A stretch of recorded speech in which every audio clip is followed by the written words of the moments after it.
Okay, here we are. Going live. I'm live.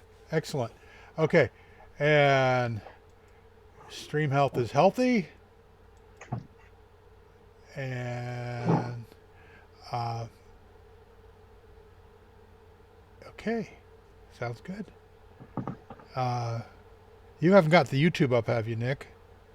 Not yet. If Okay. you put a link in the chat, I will take a look at it. Yeah. Well, probably want to turn the audio off because it can be very confusing.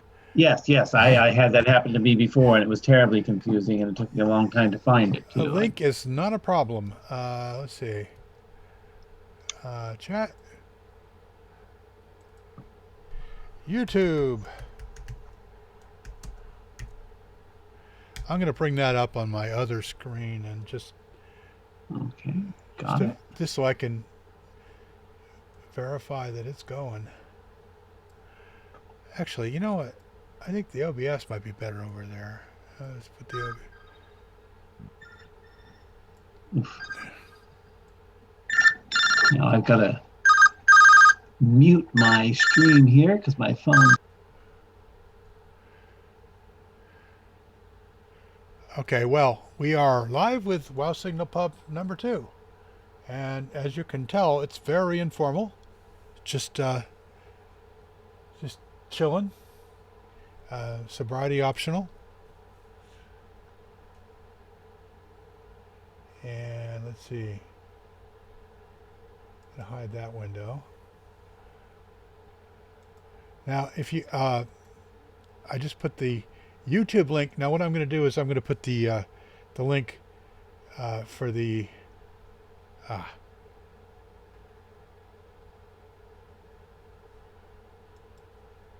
Let's see.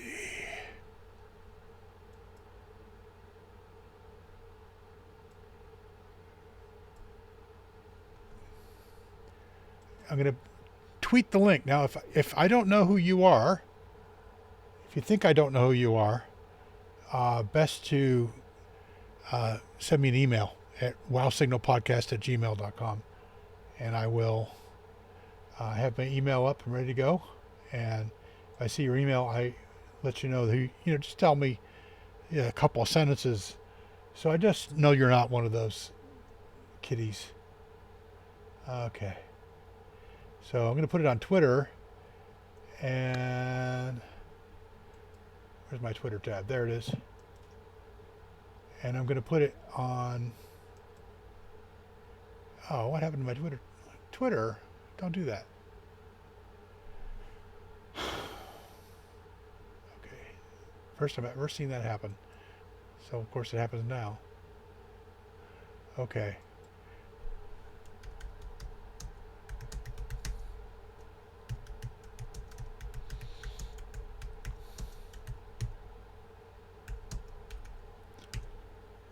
All right.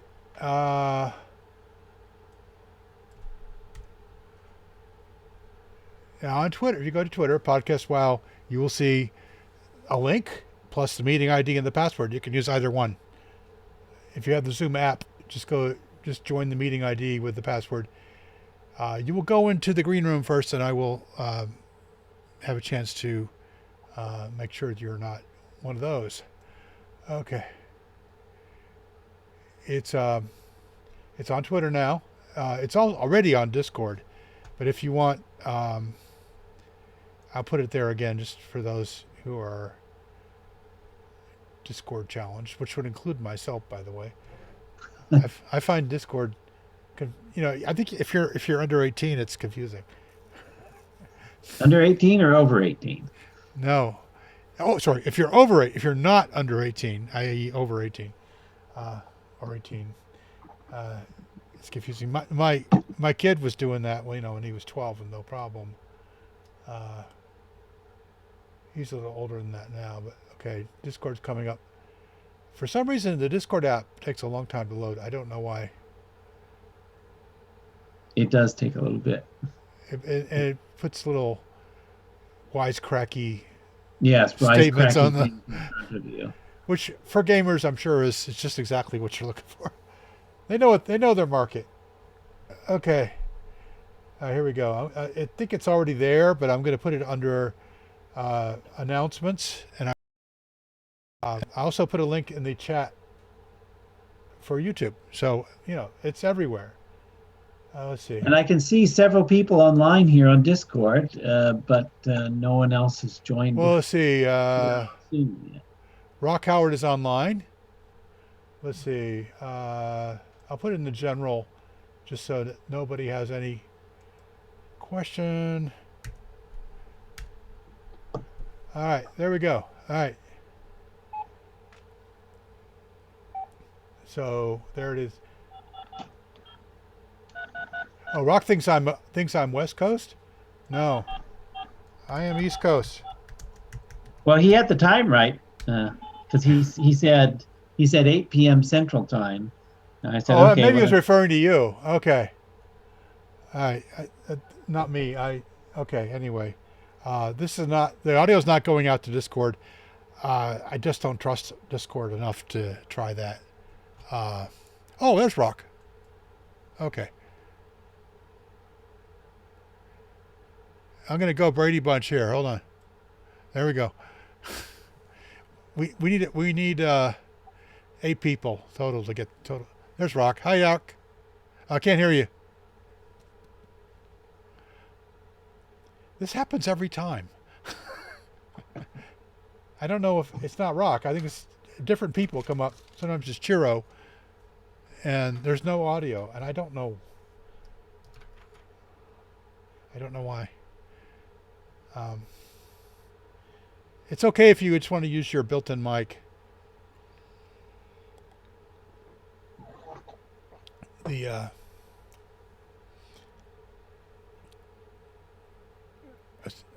maybe you're on mute. No, you're not on mute. Okay, no. Oh, there's Chiro. Admit, and Sam. Admit. All right, we have almost a Brady Bunch. We have 5 out of 8. We need just 2 more, 3 more. Sorry. Okay, I'm done with Discord. I'm going to quit that application. I got 16 gigs of RAM, but OBS is a hog. So. How we doing, guys? I can hear you now. Wait.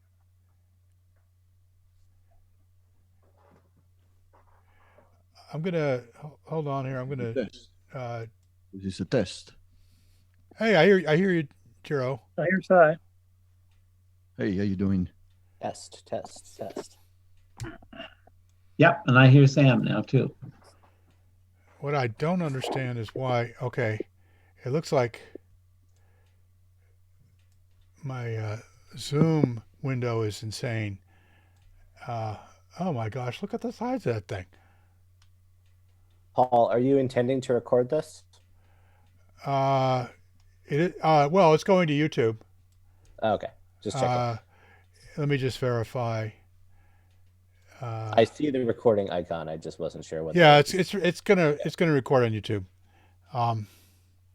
It's also there's a backup recording going on Zoom, but I don't use that.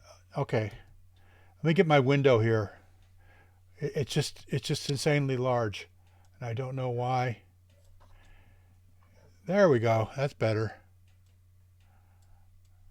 You're still only seeing a part of it on Well, YouTube. that should change. Okay. There we go. All right. Much better. So I did the fashionable layout here, which is the everybody's on equal terms. Which channel is it on now on YouTube? Which channel? Yeah. Is it your Wow Signal podcast channel, or is it which way? Which Oh, one? the YouTube. Yeah, it's on the wild. I don't use the unseen one anymore. Right. Okay. Yeah. Okay. I put all the old unseen podcast episodes onto YouTube. Every one of them is there, and and also the old Unseen Pubs, which I think there were about 8 or 9 of those. And then that's done. I'm not gonna add any more to it. No, I know. I was just referring to this one. I was just wondering. This is Wow Signal. Well, the idea is when we've actually done a couple. I think Chiro, you had participated in one of them. Yeah. The Wow Signal Lives, one which is kind of a special event. It counts, but we won't do that very often. We're streaming from Scotland. You know? Yeah, I remember. I watched that one. I wasn't able to make it to the show myself, but I was able to. It was interesting. Yeah. It was difficult for me, but because I had not done that kind of thing before. But Right. and the audio from Scotland was marginal. But if I had been there to set it up, I could have got it perfect. But somehow I couldn't justify the plane ticket. And probably would have got kicked out by the union. But anyway, that was fun. It was interesting. It was unusual.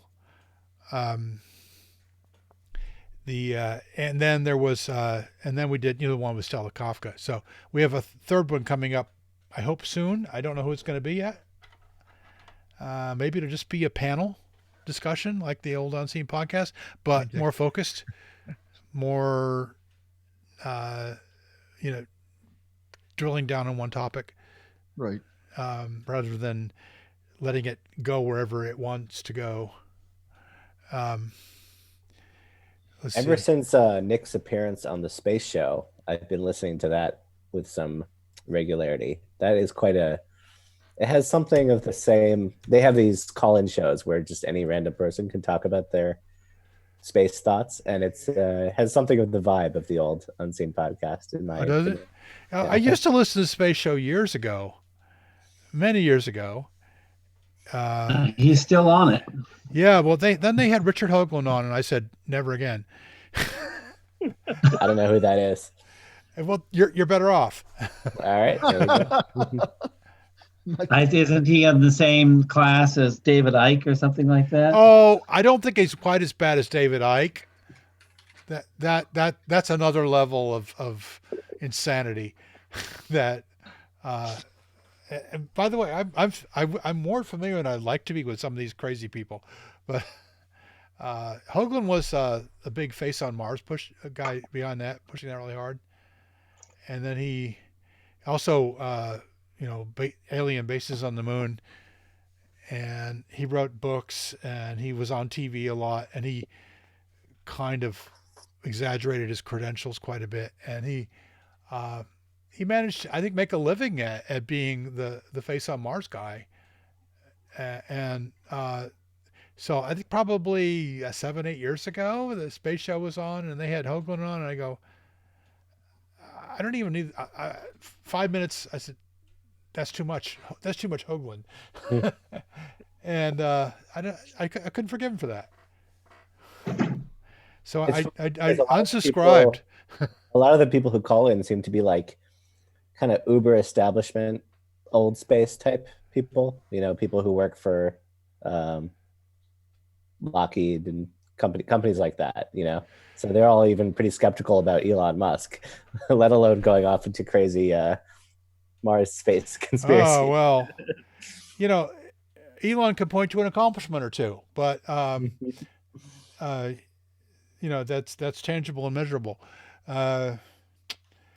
Whereas some of these guys, no. Well, I have to admit, when I first saw the Face on Mars back, whenever that was, I said, that does look like a face. I would like to see it in higher resolution. And I had to wait a very long time. What was it, 20 years? 21 years, something like that. This is all before my time. I'm not even aware of the. Yeah, well, this it was an image from Viking. Oh, yeah, it does look like a face. And yeah, it's very low resolution. It's not as bad as you might think for 1976. Yeah, but I mean the resolution's not great. And so there was a contingent that said, hey, maybe it really is a face. And Hoagland's the one that jumped totally on that bandwagon and said, it definitely is a face, and I can prove it, which of course he couldn't. But it wasn't until the 90s when Mars Observer got into orbit, not Mars Observer, Mars Reconnaissance Orbiter got into orbit and took much higher resolution images. Yeah, I'm looking at the Wikipedia page now. If you want to feel good about NASA's progress in the past 50 years, comparing the image quality from Voyager and Mars Express, it's pretty impressive. Imagers, anyone with the most anyone with the most basic understanding of pareidolia and familiar with the work at the turn of the previous century of the canals on Mars, knows what's going on. There's no reason whatsoever to believe that there's a face on Mars. No reason whatsoever. Well, there was a reason 100 years ago to think there might have been canals at Mars, but once we get a little more knowledge, there's no reason to think that. But there was a guy who published a paper just in the past couple of years about he had spent all this time looking at images from the rover and had images that he thought looked like insects, and he wrote a paper about insects on Mars, which was just one big exercise in pareidolia. And that was about a year ago, maybe less. So there have been quite a few people who will grab some Mars image and enhance it in a way that improves the cherry picking, and then put it out on the internet and say, "See, proof." Well, it happens with the moon all the times as well, as far as I know. When Google Moon first came out, there were lots of defects in the images, and the way the images were pasted together, and people jumped all over those and go like, see, there's a straight line. That can't be. That must be artificial. In the more recent Star Wars movies, for whatever reason, the Jedi apparently did construct a giant statue of a Jedi the size of a mountain that I'm sure you could see from space. So,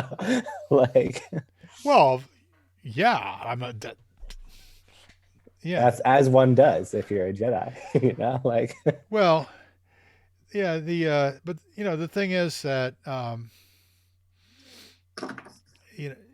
we have improved our imaging a hell of a lot in the last, because the images are smaller, they're better, they're and that's really largely been driven by the commercial market. The Japanese camera manufacturers who are all constantly one-upping each other, and the technologies has just been taken and put into space. I don't know if you've bought a camera recently, but they've got what you can get for under $1,000 well exceeds what you could have gotten 20 years ago for $5,000. I've bought a phone, so that sounds like a camera. Well, the phones are not as good as the cameras, but the phones are still way better than they used to be. I mean, and better than the cameras used to be. Better some camera. I mean, the optics have never been up to speed with the better cameras. But the thing is, even if you bought the earliest digital Nikon, you were going to get a superb lens with that, right? You wouldn't get a lot of pixels on your focal plane, but you would get a really, really great lens. And so if you were skilled, you could take a good picture with it. Whereas with the first iPhone, forget it. They're not going to get a good photograph out of that. I will just point out that the experiment to search for artifacts on the moon and Mars is still to be done. I agree with that. And Paul Davies a few years ago wrote a paper about that. And, a respectable guy, a bit, not exactly the most mainstream scientist, but still respectable. Teaches at Arizona State. And he and a graduate student wrote a paper about there could be artifacts. And then I think it was about 2 years ago, Jason Wright came out with a paper about that. What is a search space? Okay, the search space is this, and we have searched a very tiny fraction of that. So, And do we like crowdsource it, or do we use machine learning? What resolution do we really need to get to? These are all interesting questions. Well, I mean, certainly the rovers on Mars are getting plenty adequate resolution and not seeing any artifacts. But they don't have much. They don't have much coverage. That's true. The coverage is small, but you know, it's like one of these Schelling point things. Like, you know, if you're meeting somebody in New York City, you don't say where, you go to Grand Central, right? Yeah. So it's like, where would they put the artifacts? Probably South Pole of the Moon, maybe the highest elevation crater rim or something like that. That'd be a good place. Maybe I think Olympus Mons, probably a good place. I would think the artifact would probably be accidental and probably in a random place. I don't believe there's ever been a thriving. I think you'd have evidence by now if there had been a thriving civilization on Mars before us. We would know that now. No, but if someone from another solar system was trying to leave an artifact for us, if someone's trying to leave an artifact, then we'll probably find it soon. I would think. There's we have reasonably high resolution images of Mars and Mercury. We have we don't have good images of the surface of Venus, just radar. The Earth is too rapidly changing. If somebody left something 1 million years ago, we probably would have lost it by now. But yeah, the magnetic map of the moon has been done fairly well now. Yeah. Well, there's actually there's an anomaly on the far side, but it doesn't seem to be artificial. It's probably just an asteroid that magnetic anomalies, rock. Mm-hmm. Yeah. Well, it seems to be aligned with a deep crater, so it's probably just some really heavy thing hit, or maybe it was large and a nickel iron asteroid probably just slammed into it, and it's got still some residual magnetism. There's magnetic anomalies on Mars, but Mars by and large doesn't have much of a magnetic field. Right. But there are some local anomalies. That was measured by the Mars Reconnaissance Orbiter pretty well, which is been an amazing mission that hasn't got enough credit. They've done a lot of high resolution mapping, not only of optical but in spectrometry. So they know where a lot of minerals are, but they have there's a tremendous amount of information about some of the bodies in the solar system. We don't, but I think the only if you're looking for smaller artifacts, the only thing we've done is the small number of missions that have landed on the moon, plus the 4 rovers that have been on the surface of Mars and covered a small area. Seen wonderful things, but nothing like an artifact that I could identify anyway. They used to joke about if we see a shopping cart, we'll stop and look at it. But no shopping carts. Yeah, but there's a car flying up around there somewhere. A what? There's a car up there now. A Tesla. Oh well, it's not on Mars yet, but it may crash into it someday. But I think we'll have something else on. We have the only evidence of a technological civilization on Mars is stuff that we put there that I know of. There's 4 rovers and some crashed spacecraft, and plus the Mars Polar Lander and which crashed, and then there was the other one that landed successfully. So, and there's the new one's the Mars. What's that called? It's a seismometry mission. Anyway, the Mars orbiter. What's that called? No, it just landed recently. Landed. Lander 2020. No, what's it called? The latest one. No, 2020 hasn't launched yet. In fact, I'm not sure 2020's.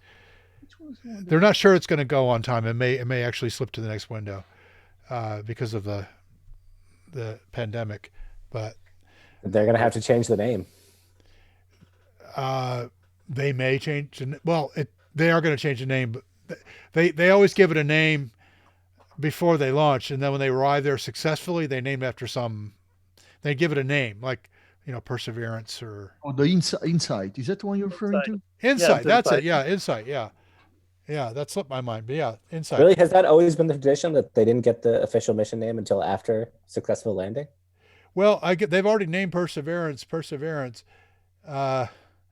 even though it's. But like even back to Viking, that was just called Mission 1974 or whatever like that until they actually got the thing. Well, didn't they change the name to Sagan Station or something like that? Way later, can't remember. But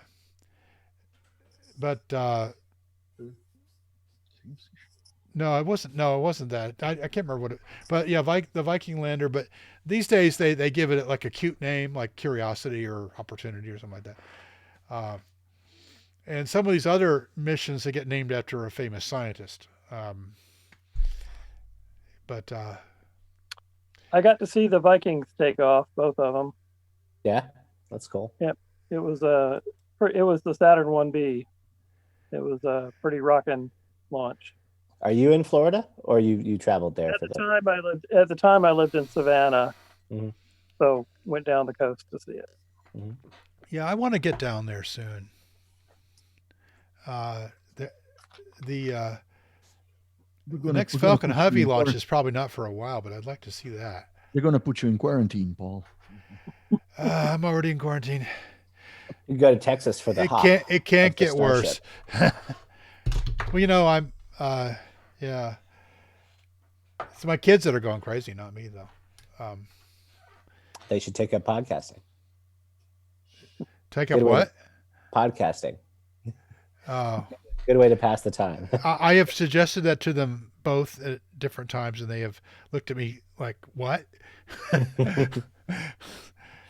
We don't do that. We YouTube. Oh, okay. There you go. And yeah, kids don't listen to podcasts. YouTube is for all people. Yeah, YouTube's for all people too. Yeah. Well, YouTube is for. There's a lot of different people on YouTube, but if you ask the kids, what are they watching? Well, they're watching it. They look at Instagram. They scroll through Instagram and then they watch YouTube. Nope, that's not even close to true anymore. But we're mostly watching like TikTok and. Oh, well, TikTok. The TikTok ones are like a few seconds. They're not. You can go through those quickly. Well, Twitch is big. Big. Yeah. Twitch is for game. Twitch is a game for game streaming. My son is on Twitch a lot. Yeah. So is mine. Because gaming is pretty much his life. By the way, he just got a after lots of begging and me saying no lots of times and then failing to make that stick, he just got a VR. What is it called? It's the Valve Index. Oh, not the View. Oh, you mean that's the new one? Yeah. Oh, really? Yeah. Oh, from Steam, Valve, the company. Steam, yeah. Steam. Yeah, and he loves it. And my wife realized that you could use it to travel around on Google Earth. So she's now spending a couple of hours a day with the goggles on, traveling around. Do you need to buy a gaming PC to drive it, or is it a standalone device? You need a PC, yeah. Oh, you need a PC. And the PC has to have a decent amount of RAM and a good graphic card. I think. A pretty good graphic card. Yeah, we bought a not a high-end graphic card. We bought like a mid-range graphic card last year, and that's good. Now, if you wait 2 years, you can buy a low-end graphic card that'll work with it. But then they'll probably have a new one that. But yeah, graphic cards are the only reason people buy PCs is because you can you can put a graphics card in, they build their own because you can put a graphics card in it that's going to meet whatever need you have, like if you want 60 frames a second or whatever. Yeah. So the most recent graphic card support VR. Yeah, my son and I built 3 years ago we built a PC and it had pretty good stuff in it for 3 years ago. But last year we put a new 4K graphics card in it from AMD, which is a nice graphics card, and dealt with drivers not working for a long time and stuff like that, and eventually got it going, and it works well for that, for the Valve Index. I have not tried it yet. I'm afraid to try it. I'm afraid once I try it, I will not want to do anything else. Addiction. Unless you're susceptible to motion sickness, in which case you might hate it. But yeah. Well, if I hate it, that's not a problem. What was it? Last year I tried I went to the Kennedy Space Center Visitor Complex, and that day Lockheed Martin was doing I think it was with Microsoft, a limited time presentation for the Mars virtual reality experience. Yeah. Where it was not a long event, a long thing going. It was just 2 or 3 people in a room with VR goggles on, and you could interact a little bit with the Mars landscape based on imageries that they have actually gathered right from the rover. Right. But it was quite interesting. I forgot who the virtual host was. Some personality I can't recall now, but it was quite interesting though. And yeah, I mean, there's a lot of a lot of applications for VR in the scientific realm. There's a lot of interesting possibilities, I suppose, and I think it's already in use quite a bit in some of the for some of engineering and science communities. VR. Yeah, well, I remember back a long time ago, people were talking about all the promise of VR. It took 20 years from that point to where we had inexpensive computers that could really do VR to make it go mainstream. I'm thinking back to the Boston Museum of Science, their VR exhibit in like the mid 90s. I used to play in as a kid, and it's terrible. But old school, very low resolution, probably. Yeah. Yeah, it was just basically like shadows on the wall, something like that. It was completely. Well, we're getting to the point where there may actually be like real, not just entertainment, but real applications for VR. I'm going to jump right into philosophy here, right off the back. Is there a pattern, historical? Maybe Nick, maybe this is his territory here, but is there a pattern where humans are overestimating the speed of which certain things happen? Oh yeah.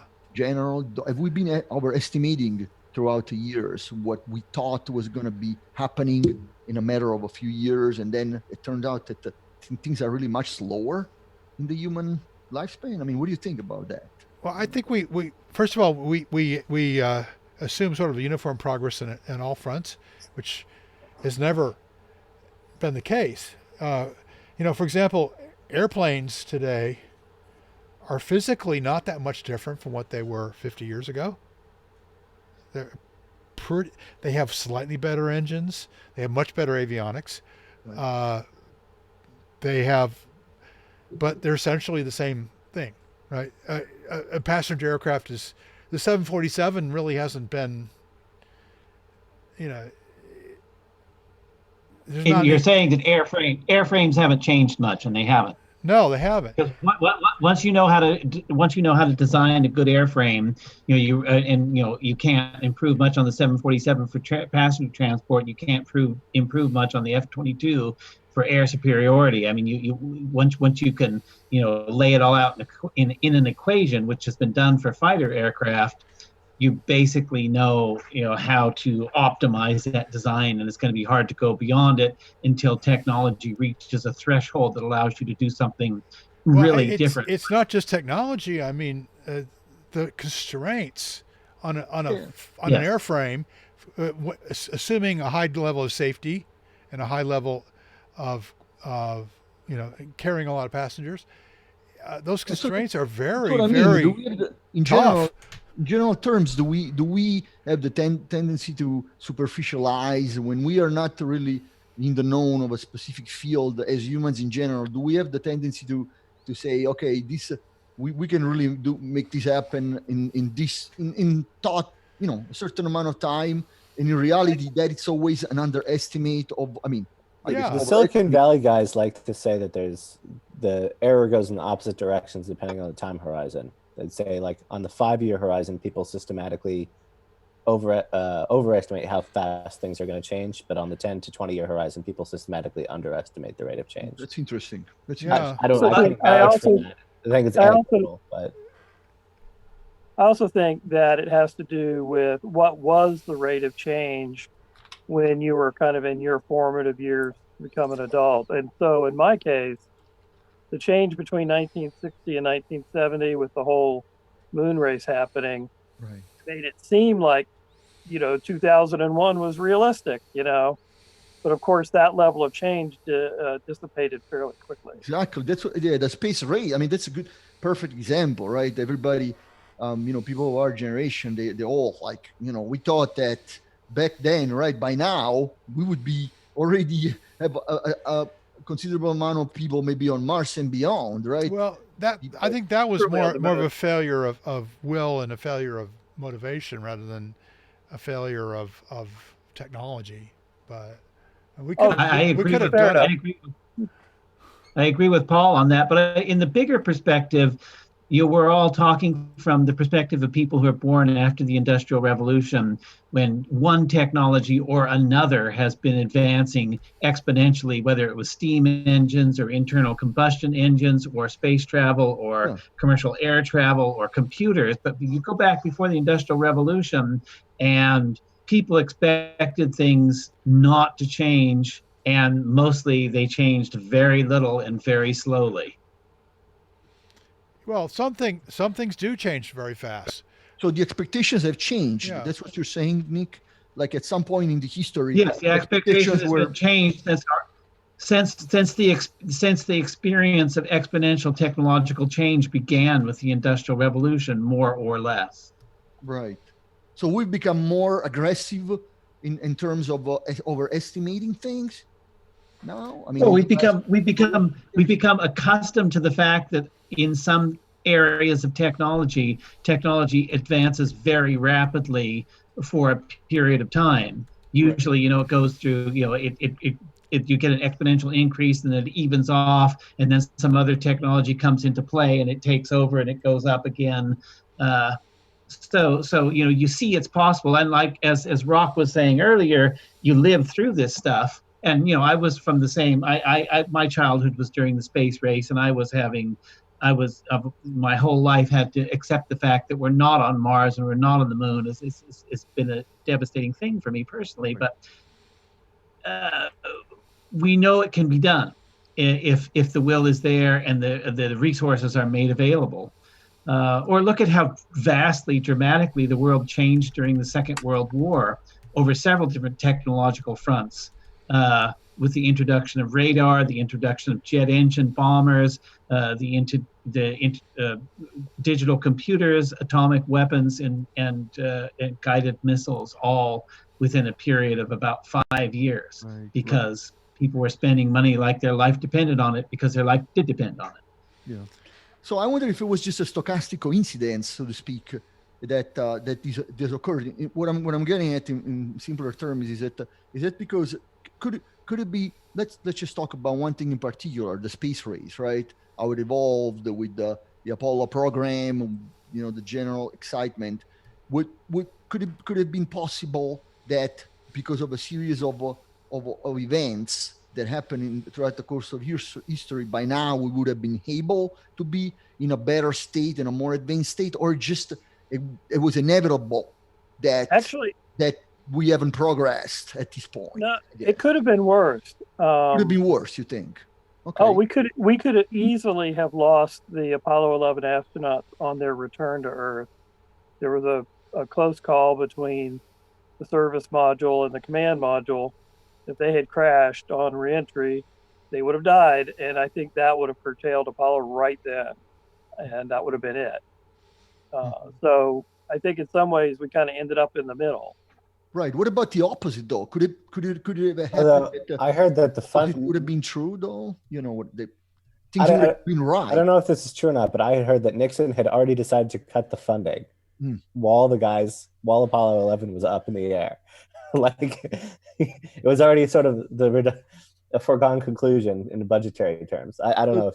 So there was an economic gate right there where we had constraints. Like economy was definitely a constraint that wouldn't have allowed us to progress faster. Well, it's a matter of choices. If we had chosen to put all the money we put into the Vietnam War into space instead, things would have been very different. I wrote a long paper that was posted on Centauri Dreams at the end of December called Bound in Shallows, Space Exploration and Institutional Drift, where I discussed this whole point at quite some length over about 10,000 words. And there's a lot of great papers that talk about the space race period and why it ended up coming to very little. John Logsdon is one space historian, has written a lot about this. And he talks about, he discusses in several papers the Nixon administration's decision to cut the funding. The Nixon administration was never into space travel and never had the vision on that the Kennedy administration has, clearly. And it's interesting to note about the Apollo. I acknowledge what Rock said about if there had been a bad accident, it could have set things back. But still, there was the incident on the ground that killed 3 Apollo astronauts. And they did stop things for 2 years with Apollo, but it didn't stop the 10-year timeline of getting to the moon before 1970. So it's pretty impressive that command module fire happened. 3 people died in it. They worked through the problem, and they still went through with the mission, beating Kennedy's stated timetable. Right. So if the will is there to make it happen. And if you read space authors of the period in the 50s and the 60s, they're very explicit. Wernher von Braun himself was very explicit. If we push on with the aggressive space program, people will die. There will be accidents, and there will be people who die as a result of those accidents. So we have a lower risk tolerance level these days. Why? Because we don't have an enemy, quote unquote enemy, like we used to have back in the Soviet era, which was one of the... Among other things, partly the fact that we don't have an existential enemy and we're not engaged in a non-violent conflict like the space race was. Partly it's because it is extremely expensive and people want to spend that money elsewhere. Partly it's my argument in my Bound in Shallows thing was that we don't yet have a mythology that inspires people to want to be part of this on a broad enough basis that you get that participation all across sectors of the economy and from the top and the bottom of the social hierarchy, which you get in highly unified civilizations when everybody wants to attain the same end. I think pessimistic gloss on that is that we've lapsed into cultural decadence, right? We've lost sight of to the extent we had a central project in our civilization, it's we no longer do, right? And so we have what I call force is gone, right? Yes. Yeah. The purpose that unified people is gone. So we have institutional drifts. That is to say, the institutions still exist, but they go and they pull in different directions. So you've got some people who want to do one thing, some people want to do the other thing, but there's that unifying mythology that would bring people together to attain a great purpose is gone. And we had it. When there's a huge war going on, like the First or Second World Wars, people had it of necessity because they knew if they didn't pull together to win the war, that they would be in a really bad way.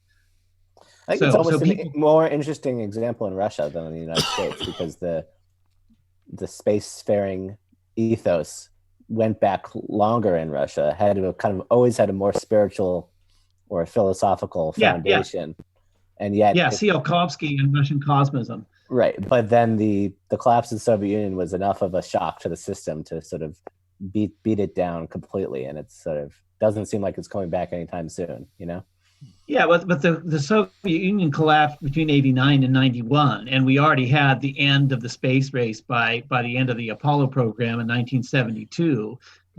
Right, and you can argue that the Soviet space program they'd already given up to some extent because of economic pressures, but it was this like nice heritage. NASA's still a highly regarded institution in the United States, and Roscosmos, I guess, it doesn't feel like there's have the same degree of respect in Russian society these days that they did during the Soviet era. I mean, I'm not an expert on Russia, but that would be a really interesting study to find out if the level of respect Roscosmos has in Soviet era society as compared to contemporary society. I don't know that, but there is that deep that deep tradition in Russian society of Russian cosmism and the mystical associations, which could be the basis of a mythology that could send a people onto a spacefaring trajectory. There's also the scientific factor. The Apollo program didn't yield nearly as much science as it could have theoretically. And I think that once the science community rallied around the idea of robots and doing science that way, they started to see that they could do more for less without having to necessarily have to sway a huge political will in the country to do that. And so that became, one of the intellectual leaders, leading forces in the space race, kind of said, hey, we don't really need humans in space to do what we need to do.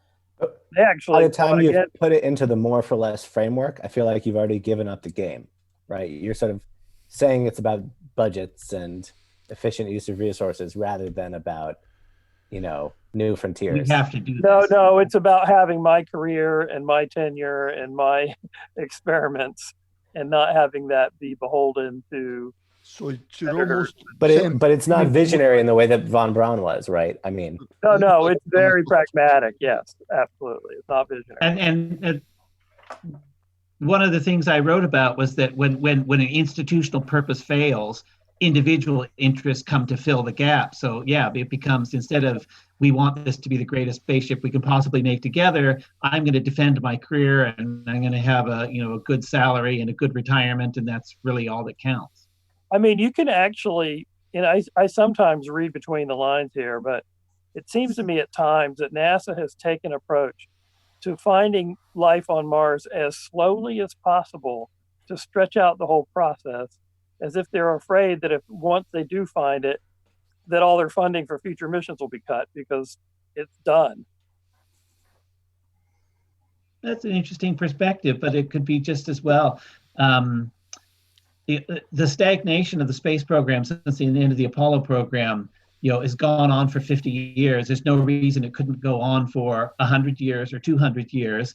And all that time, people can be earning good salaries and having productive careers, even if they don't believe in the mission and they just want to have a good career or have their personal experiment go well, as opposed to having the whole space program become something that would be a guiding force in society.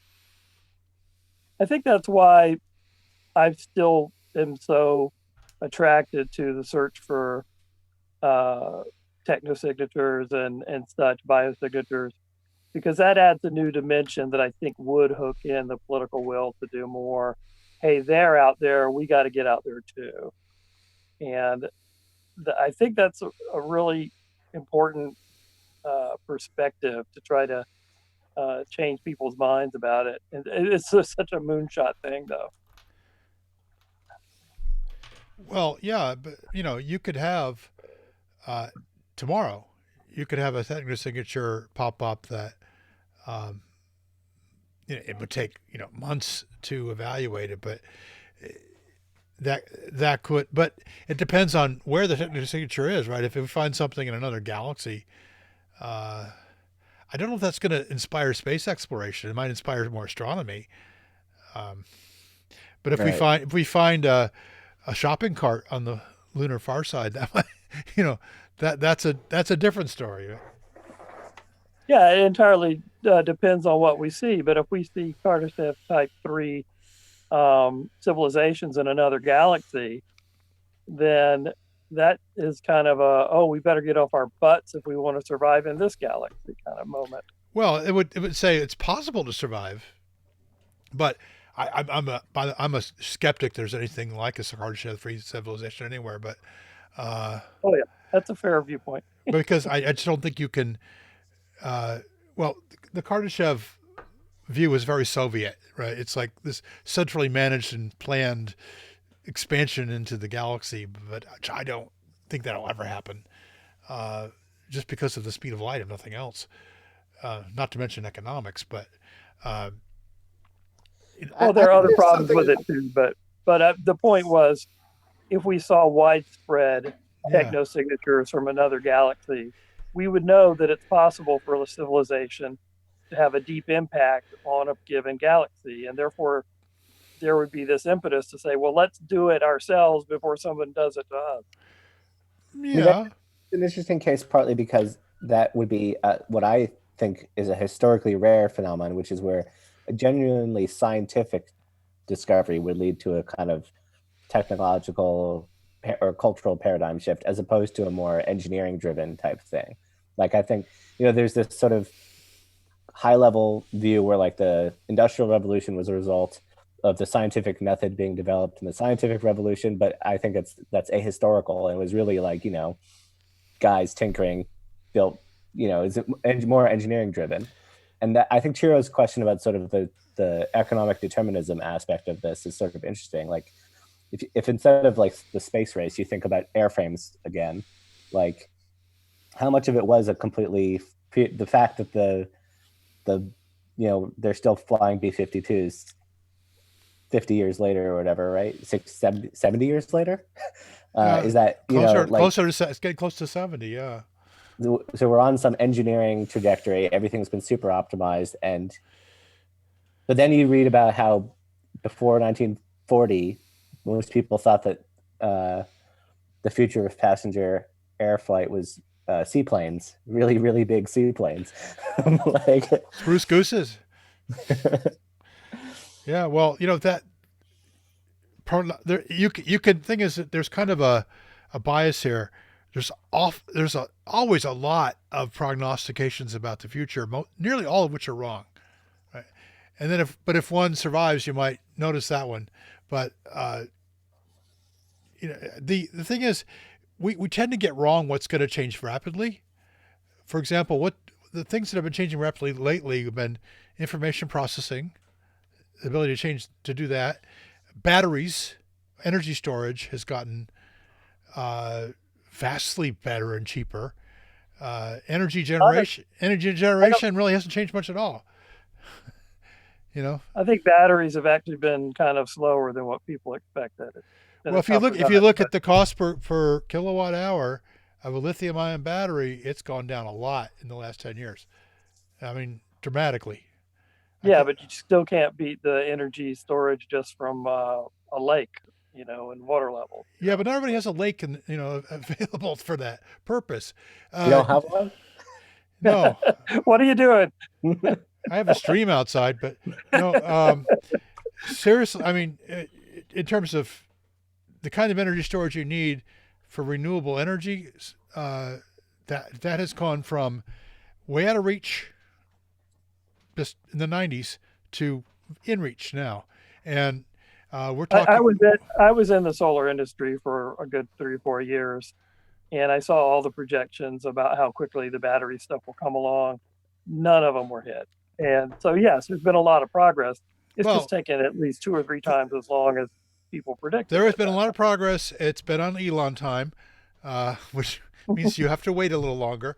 But if you look at what they're looking in 3 or 4 years at a 500 kilowatt hour per kilogram battery, which is maybe by 2026, which is about where you start looking at electric airplanes. Does that scale? Does that scale so you can make it big or small, or is that only sure. optimal size? Yeah, well, that's one thing that Tesla has done amazingly well. They have shown we can make a hell of a lot of these batteries, and they're into they're far past the terawatt hour capacity capability right now, and there's there are also some Asian companies that have similar capabilities, like LG and Panasonic. Well, Panasonic and Tesla work together, but Tesla's about to go independent from Panasonic. But the battery capability, we're talking, and this electric cars and also cell phones have driven, and laptops have driven this to a large extent. There's a lot of money available to look at new chemistries and new packaging concepts because the payoff for all these different products is so high. And now with cars, and everybody even GM, although they're not, it's bullshit, but they say they want to get into electric cars. They don't really, but they want to just, although it's interesting that it's all been tinkering with the same fundamental technology, right? People expected something other than lithium ion to come around. Well, yeah, and it's lithium ion is actually many different technologies. But it's hard to beat lithium for a light small molecule you can push through electrolyte. Lithium ion has been going through a lot of different issues with safety, as we know, though, in recent years. Safety is getting better, yeah. Well, it's getting better, but because it was almost killing people. Literally. Well, somehow at least one ion. Gasoline is not safe. It never has been, right? You carry around 15 gallons of gas in your car that can incinerate you, right? Right, but you don't necessarily expect so it's relative safety that by matters. A cell phone in your pocket. No. Well, set on fire by your own cell phone in your pocket. I don't know. Well, yeah, I mean, there was a really funny Silicon Valley episode where people's phones started blowing up in their pockets. That's right. For real. Because of bad software.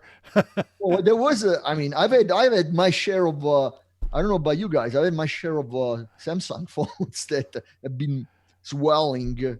I had a couple of models. I had a MacBook Pro that swelled up. Yeah. But it never burst, but it swelled. And they let me carry it around for several months before they replaced it. But the thing is, though, that the technology for batteries is there's a big push behind that, and it benefits renewable energy a lot because that's the bugaboo with renewable energy. How do you get it to work 24/7, right? Solar doesn't work 24/7. Wind doesn't quite work 24/7. Even all geothermal pretty much does, but it's a very small contributor. Did you see that experiment of where was it in the world where they placed some sort of I'm not sure what to call them, but where people would sidewalks, right? There were sidewalks. People would walk. Oh, the solar freaking roadways, or what? No, people walking.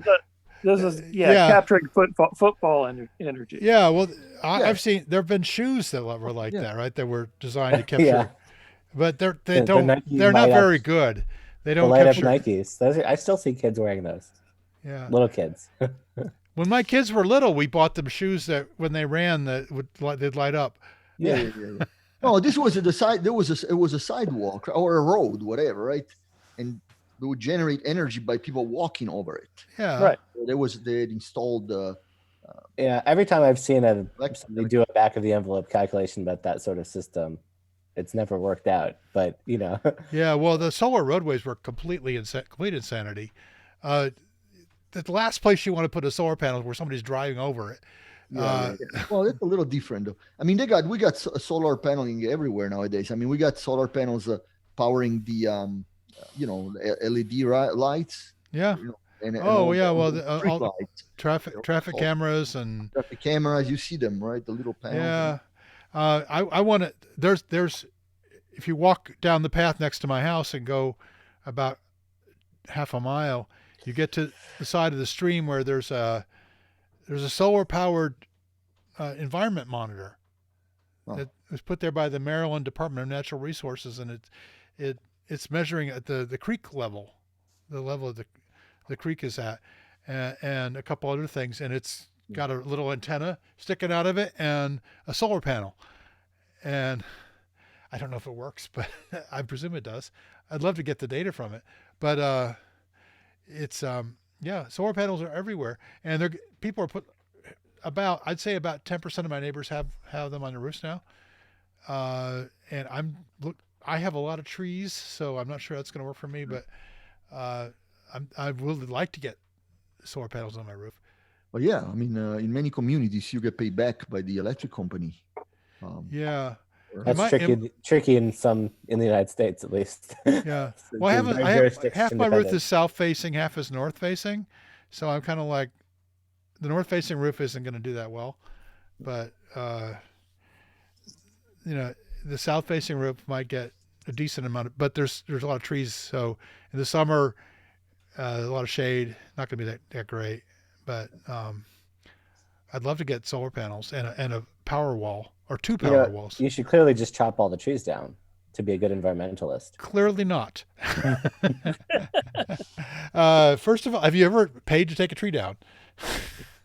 Fortunately, no. I have, and I can tell you it drains the bank account pretty rapidly. And the market value. Yeah. Well, we had a huge double trunk oak in our backyard back in our last place, and there was a massive storm, and the trunk split. And that'll do it. And one of those trunks was aimed right at my son's bedroom. So $7,000 later, the tree was lying in segments in my front yard. You had more firewood than you knew what to do with.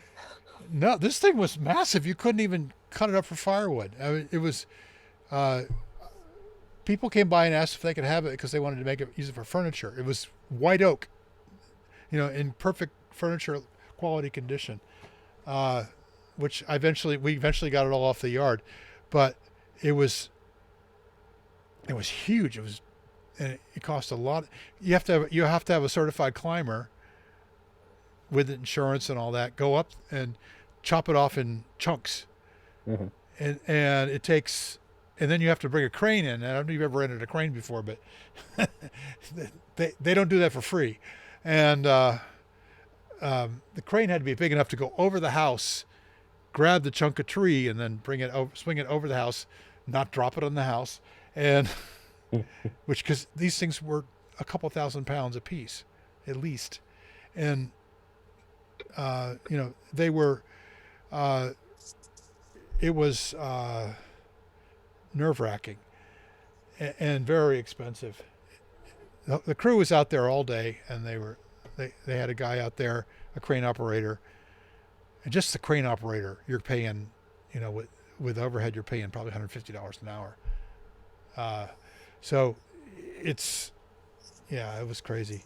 I thought, well, okay, I know now what it takes to take down a big tree. I'm not going to do that unless it's absolutely necessary again. So all our trees are healthy. We took down the one that was dying or dead, and the rest of the trees are healthy, and they're staying as long as they're healthy. So it was a trade-off. I didn't really want a lot of trees in my backyard. I wanted to be able to see the sky, but everything else about the property was perfect. So and the price was right. So we took it. It was a weird house that didn't show well, so we were able to get a good price on it. But we added up what it would cost to get it to be a nice house, and figured well worth it. And so in suburban Maryland, if you can get a house for under $500,000, you're doing well. So I got a job with NASA, actually with one of NASA's contractors. And this was about 10 years ago. And I was living in Austin, and they said, yeah, you could stay in Austin, just come up to the DC area about once a month for quick visits. That'll be great. And then I was all set to accept the job, and then they called me back and said, oh, before you start, we've changed our mind. You have to move to DC. And I was like, oh, okay, that's great. You're going to adjust my salary now because the cost of living is twice as high, which it was at that time. Yeah. And they said, no, we're not going to adjust your salary. So that was the end of my NASA career before we started. Yeah. Yeah. We're this area, the real estate is high. It's not as high as Manhattan or Boston or San Francisco, but it's still, it's the next tier down. I think it might. I've heard that DC might actually, maybe only within the trendy neighborhoods in the district, but it's competitive with Manhattan, I think. Yeah, well, my son's bass teacher, who's a great guy, wonderful musician. He's lived in the same house in DC for 60 years. He inherited it from his parents.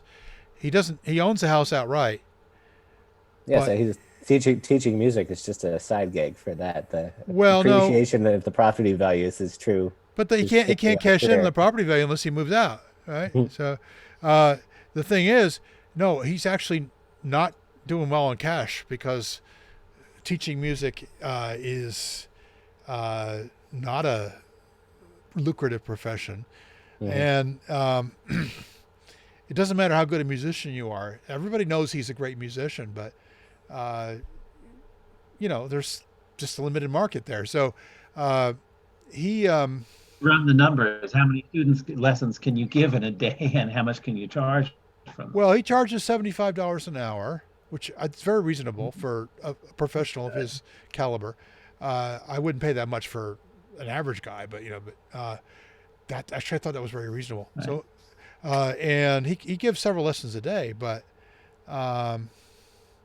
anyway, my point was that his house is probably worth well over $1 million. Mm-hmm.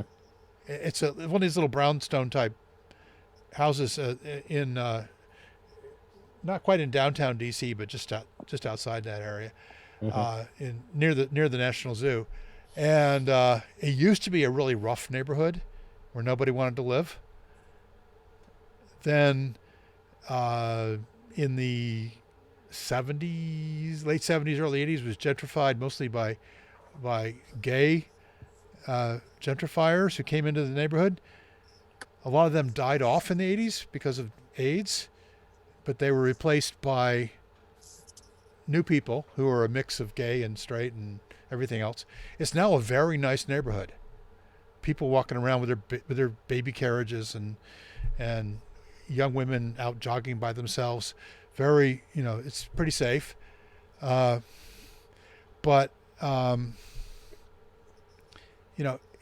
his tax bill is more than he can afford. Because, that's what it comes down to, is whether the property tax is commensurate. He says, we were poor when I was born here. We had to fight every day to survive. My brother got shot. A lot of my friends got shot. It was bad in the 60s and 70s. But now the house is worth, and it's very nice. It's not, it's not a dump at all. And he get his wife. Well, the cold-hearted capitalist logic would be that he should sell the place, but people have a lot of emotional attachment to their child. I told him, I said, look, you sell this place, you move out to the suburbs.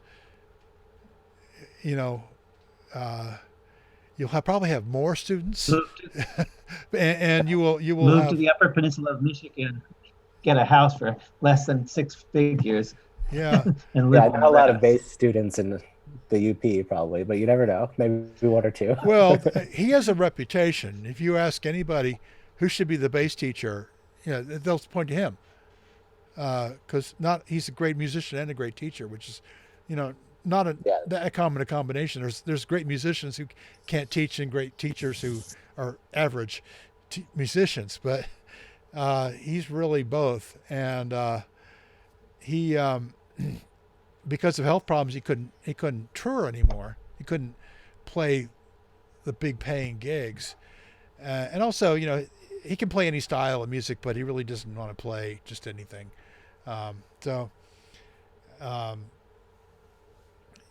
He the point is that he really is struggling to afford the house that he owns outright, and because it's worth so much. I think when I looked at the real estate around that area, $1.5 million is not unusual for a nice house like that. It's, it's not that big, and the yard is basically almost no yard. It's right on the sidewalk on the front, and then yeah. That's the basic argument against gentrification, is when you get a lot of money coming in, then it drives up the property values. The people who have lived their entire lives have to leave, and then the character of the neighborhood changes. If you get something like happened in Vancouver, BC, you get an influx of very wealthy people from another country, and it completely changed a lot of the traditional character of the neighborhood. And now read somewhere that 25% of Vancouver, BC real estate is empty because it's been bought for investment purposes by people who feel that they should have one house in Vancouver, one house in New York, one house in Hong Kong, and one house in Paris. So, when you're competing against that kind of money, as one does. But if you grew well, up, there's that kind of like character of the neighborhood component, but the sheer economics of it, the municipality has a say in whether they raise the property taxes to, price the people out of. But if somebody builds a McMansion on one side and somebody else builds a McMansion on the other side, and you've got this little 900 square foot thing, how long is that going to last? But that's not what happened in this neighborhood. I mean, all the houses are essentially the same as they were 50 years ago. Better. Yeah. Now, in terms of the character of the neighborhood, it's a lot less violent, It's a lot less crime ridden. They have much nicer stores nearby now. There are still a lot of immigrants who live in the area, recent immigrants, and who are not wealthy at all, but they may live 10 to a house. But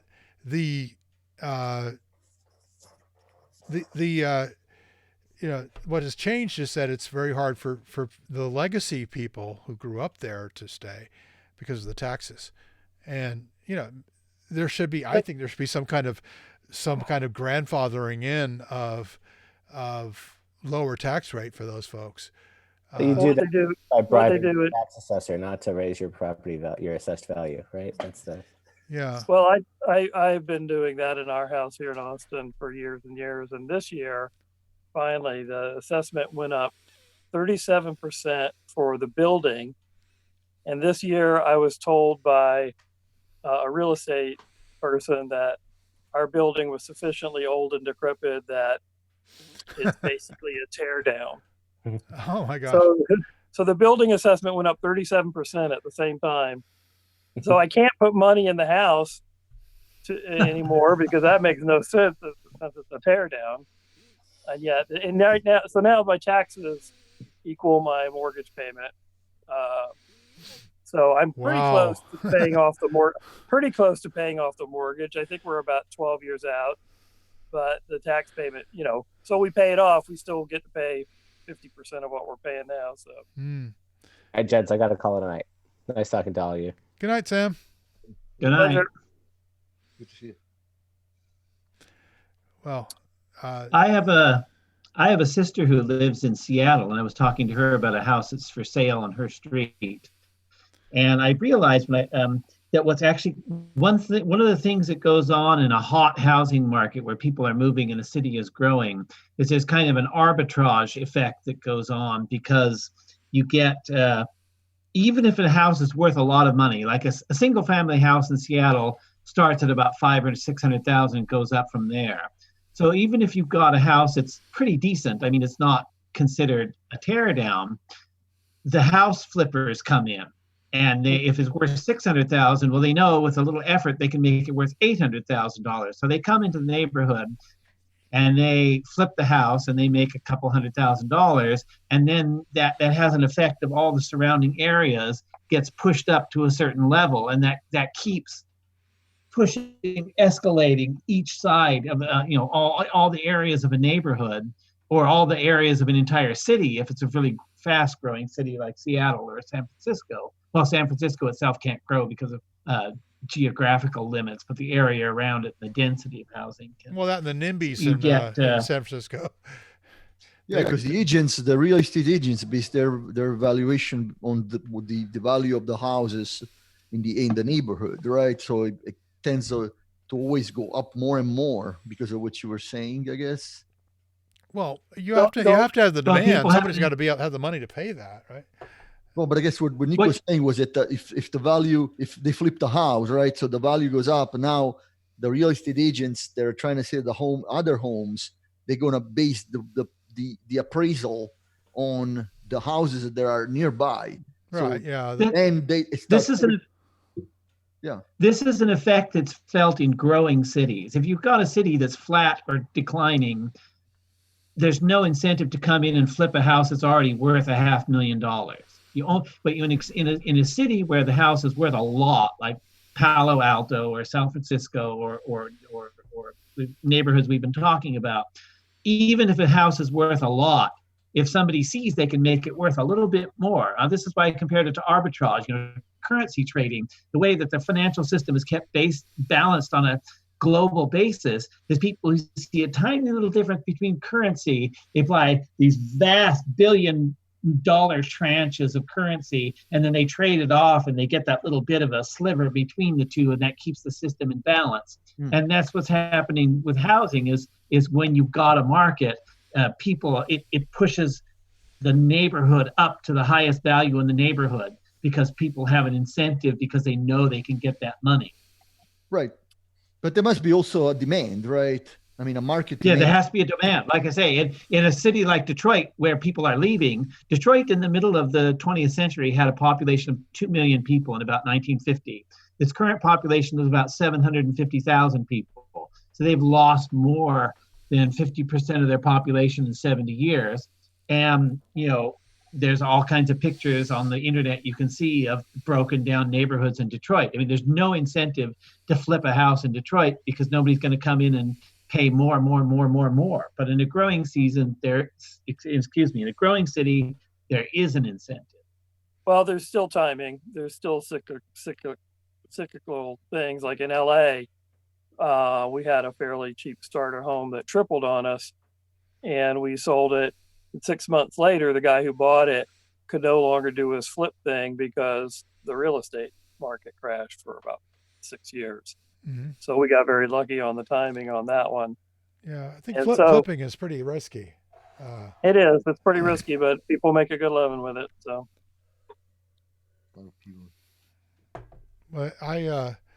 we were lucky. We bought our first house as a couple in actually she bought it before we got married, but we refinanced it in 2004 and sold it for much more in 2015 because there's no room to build left in the DC suburbs, or just maybe one or two lots that fill up very quickly, and so yeah, we did really well. Plus that and the fact that we were in the neighborhood of a synagogue, which helps a lot if you're trying to sell your house. But that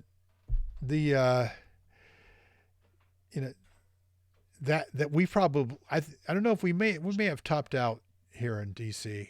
I don't know if there's going to be a much more growth.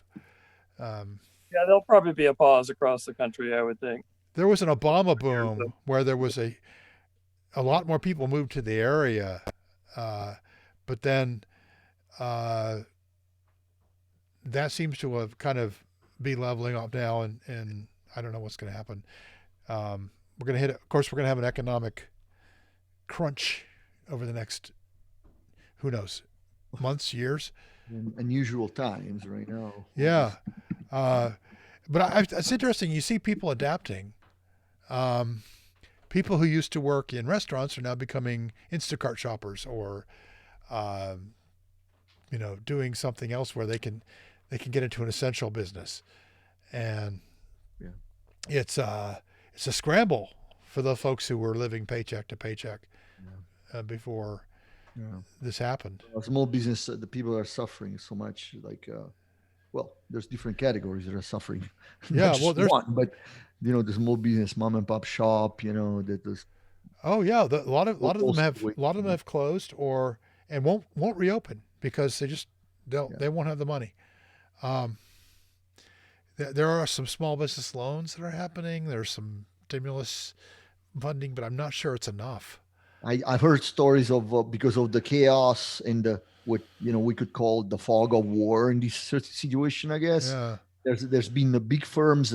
I've heard stories of big firms like that didn't necessarily need the money, but because of all the loopholes that this whole situation has created, and they had to come up with fast solutions.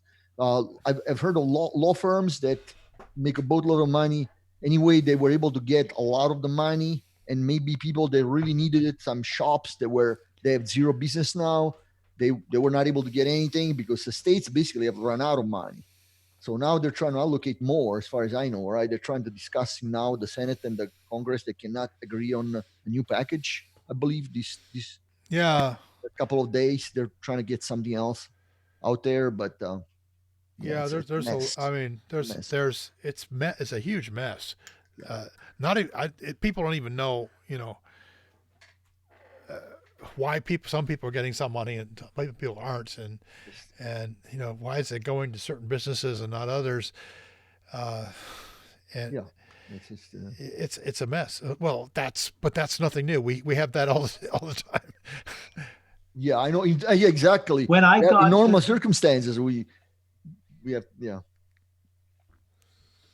But the unemployment, right? See, what was the other story? The unemployment site crashing, at least in Florida. I don't know in other states. I'm sure similar situations in other states, but in Florida, the employment site crashed, and they were scrambling to find COBOL programmers because Yeah, I some of heard that. them That were built. Yeah, they were built by to at get the time that unemployment COBOL checks was- out. Yeah. Why they need to change the software, I don't know, but I think it was not scaling. It was New Jersey, and the software just wasn't scaling to meet the demand, and that's what it was about. yeah. Was in New Jersey looking for they had a COBOL a program running on that was built on COBOL with COBOL or something. Yeah, Mhm. yeah. Yeah. COBOL's been around for a long time, and it yeah. it was pervasive for in the '60s, and that a lot of business systems got built on it. And a lot of business haven't changed that because it was more cost effective to maintain what they had versus rebuilding. Well, it was modern- like, if it ain't broke, don't fix it. Right. But now it's broke. It was the same thing happened with Y2K, right? They went along for a long time, said, well, it's working fine, Well, In, they were. Yeah, in 1999, we'll fix it, Well, look at the loads. I mean, they were never anticipating these sort of loads now, right? They're getting with the applications, and this has never happened in history before. Yeah. At least not in modern times with the the social security system, modern economy and everything. The system, technological system. Yeah, you can still make a decent living as a C programmer. I don't know about Fortran, but C is certainly alive and well. Yeah, too much C++. I wish there was more C. Well, C++ is okay. It's not that hard to transition, but no, it's horrible. I've known some people who are really good at C++, and they like it, but well, Python's my jam, and that seems to be pretty popular for astronomers. So I'm pleased. Which about one? that. Python's popular in the science community. So many libraries available. In fact, it's pretty much every astronomer has learned Python by the time they're graduating from undergraduate. and so yeah, because there's so many good libraries, and it's nothing wrong with that. It's not the sort of thing that's going to scale to a big systems job, but not everybody needs that. Yeah, it's for data process. It's so for data, right? Data processing. It's huge for data analysis. For data pipelines, basically. Yeah. And some of those data pipelines are very complex, but you can do it.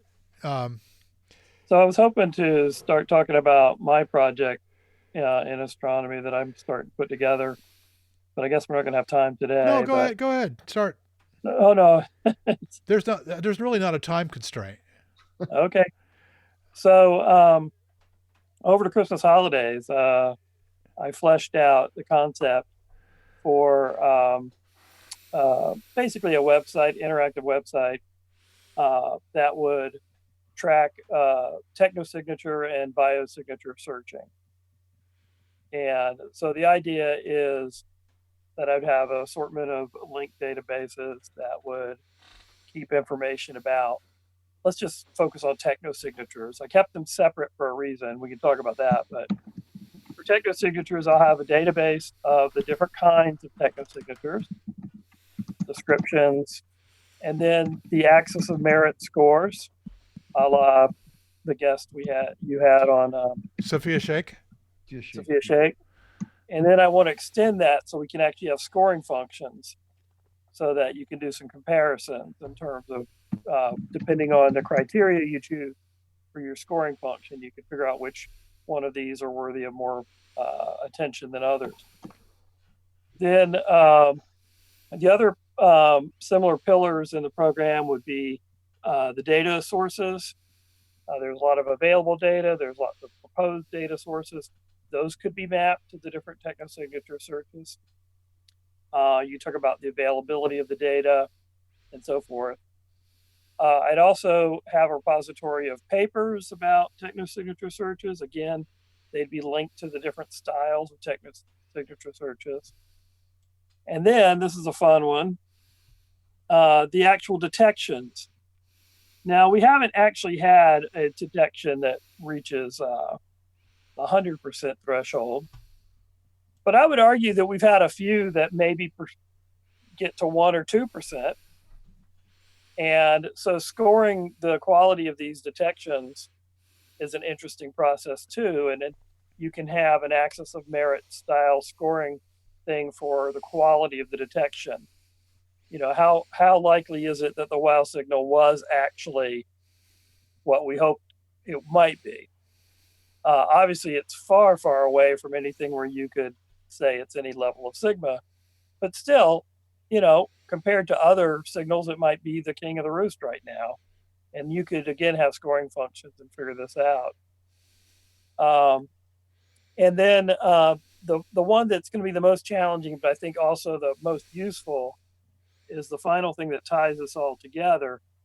And that is actual mapping out of opportunities and coverages for experiments that have happened or could happen versus the different types of technosignatures. And again, you can have scoring functions, you can have actual observations, you can have observations that are underway, you can have conceptual proposals, and then you can have serious proposals where someone says, hey, I've got this data set, I'm looking for people who are willing to analyze it in this way or that way and so forth, and kind of become a matching service.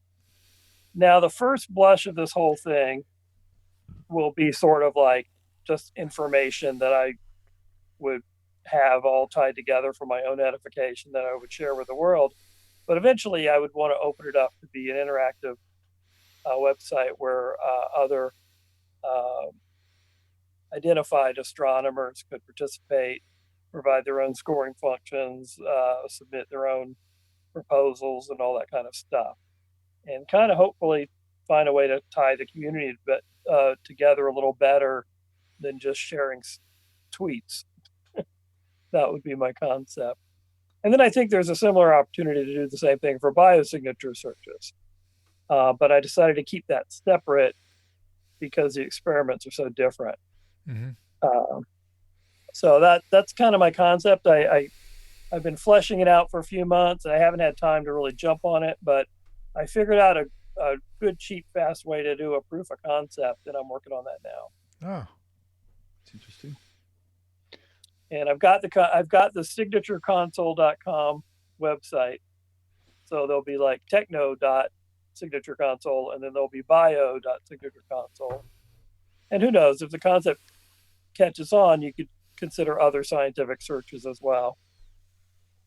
Dark matter, dark energy, whatever, you know. You already have any kind of a proof of concept website up and running already, or is it only?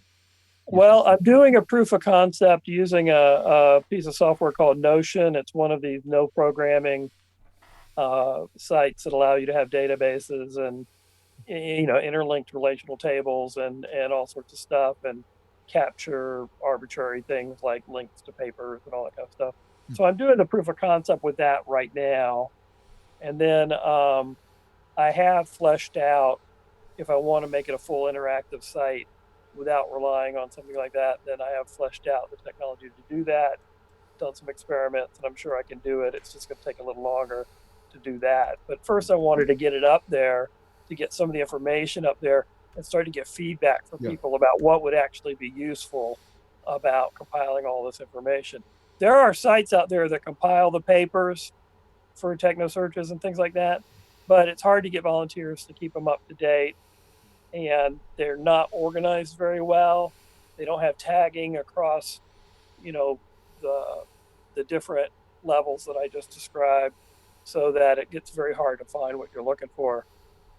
So I wanted to get up something that people could use and appreciate, even if it's not fully interactive at first. But yeah, the moment it starts to become real, you guys will get to be my first play testers if you want to be. That'd be fun. Well, how do you identify the techno signature searches? You have to go out there and dig for them, or? Yeah, that's not too hard. You know, there are a lot of them come up in the papers. I've got truckloads of links already saved of papers that describe different searches and so forth. Some of them are in books, and some of them are just like off the cuff things that people have proposed and so forth.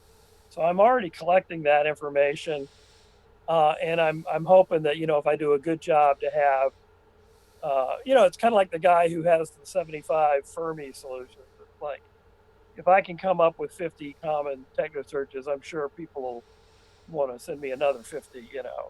So you're basically going to organize in some sort of cataloging fashions. In other words, you're going to have you're going to aggregate the links that you collected, I guess, and then you're going to go ahead and kind of catalog them in categories. I think the cataloging and the cross linking is the big, you know, baseline thing that adds value. The stuff with the scoring functions and so forth is kind of a nice eye candy thing. But, you know, if you've looked at the NEO websites and so forth, they have these scoring functions to tell you how likely these asteroids are to hit the Earth, right? Oh, you're talking about, yes. And so I'm similar. I kind of have the same thing in my mind. It's like, how powerful would it be to go after this techno search versus that one? Mm-hmm. How good of a detection have we had with this kind of approach versus that kind of approach? Right. How much of the possibility space have we precluded already for different techno signatures? Things like that. You know, I think all of that. Are you familiar with the Rio scale in the paper that's with the title something like 9 axes of merit for techno signature searches? No. The Sophia's paper on 9 axes of merit was the thing that kicked this off in my head. So I'm very familiar with it. And I think it's a great starting point for what I'm doing. The Rio stuff, I think it's kind of separate a little bit from what I'm doing, because I realize that the detections right now are, I mean, in the Rio world, we haven't had anything that's even a blip. But in my world, it's like, yeah, we've had a few things that are kind of a blip. We might as well measure those blips. You know, they're tiny blips, but they're there. So, and that's more true with bio search than techno search thus far, by the way. So I think that part of it comes into fruition more on the bio search side in the short term, because, you know, there's about 10 places just in the solar system where we may have already detected life. We just don't know it yet. Yeah, I saw a paper just this week. And it's behind a paywall, which so I don't have the whole paper, but well, John Michael Goudier did a really good video with this premise of like the top 10 places in the solar system where we may have already discovered life and just don't know it yet. great video. You check it out. Yeah, there's but I was there's a fellow, and it's behind a paywall, but it's on a legit. Yeah, that's why one of the reasons I want to recruit astronomers into this as quickly as possible is so that people who have better access to the literature can help me out here. Yeah, well, I mean, most things go onto archive. Right, most things do, but not everything. And not everything. So, Paul, do you remember any of the words of the title or the author of the paper you're trying to remember? Yeah, let me go. I have it on Twitter. Let me just go search there, because that's probably where I'll come up. There's a recent paper. That's not it. Cool. If you can find it, if you'd retweet it, that'd be great. Yeah. Well, I did tweet it out, but okay.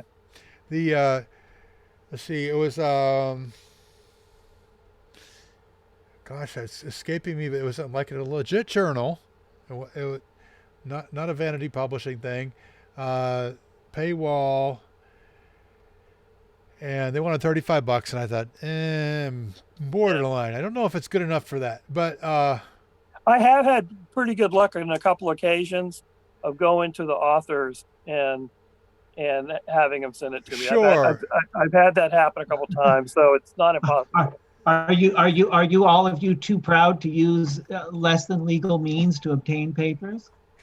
Well, I actually have hopes that this system could actually have enough value that it could eventually be legitimately funded and have eventually, a place. Yes.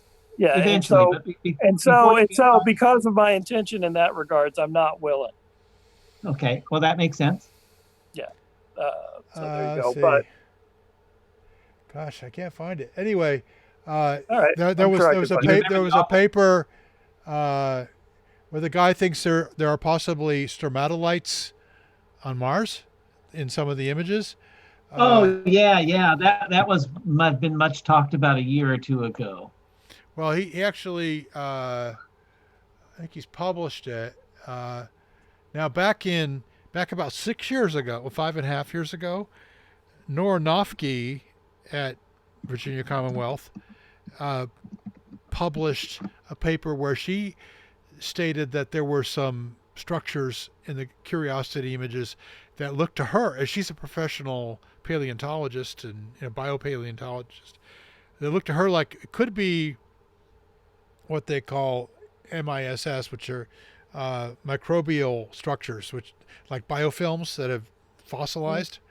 And she pointed to some images some Curiosity images that looked at like that to her. This is what she does for a living. She goes around the world looking for these things. Right. And she published that, and I did a short interview with her in the end of 2014. And some people said it's good work, and other people said, meh, it could be just rocks. And so so the fun thing here is coming up with the scoring functions to look at these different things. You got the Viking readings, you've got the weird stuff in the Venetian atmosphere. There's just so many of them. There's various tektites and other meteorites that have weird things in them. And you could just score them on, how legit is this stuff? Now, they're all going to be low scores now, but I think people will be surprised how many there are that have non-zero scores. There's a lot of weird stuff happening in our solar system. Yeah. Of course, there was the Allen Hills meteorite, which I don't think there was the Gilbert Levin's labeled release experiment, right? Which I don't think I think that's still controversial. It is, but it's not widely accepted. Not widely accepted. None of these are widely accepted, obviously, but I just think it'd be neat to have a site that lists them concretely and scores them and lets people argue about them, and eventually have it be an interactive site where people can learn about these things, and then just to devise experiments to follow up, and get them funded. Okay. That's the whole point. There's an article by Dirk Schultz-McCuch, who is an astrobiologist, and I'm gonna.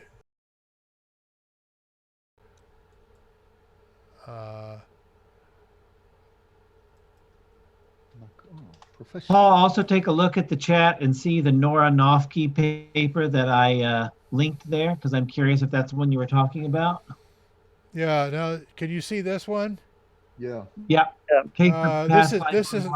This is an article, and he points to the paper, and it's a guy named Rizzo, and Is that the paper you're trying to remember, the Rizzo paper? yeah, and let's see, the paper is linked here somewhere. Oh, there it is. And it's really evidence of possible microbialites in algae in extinct Martian lakes, and during billions of years ago, not now, but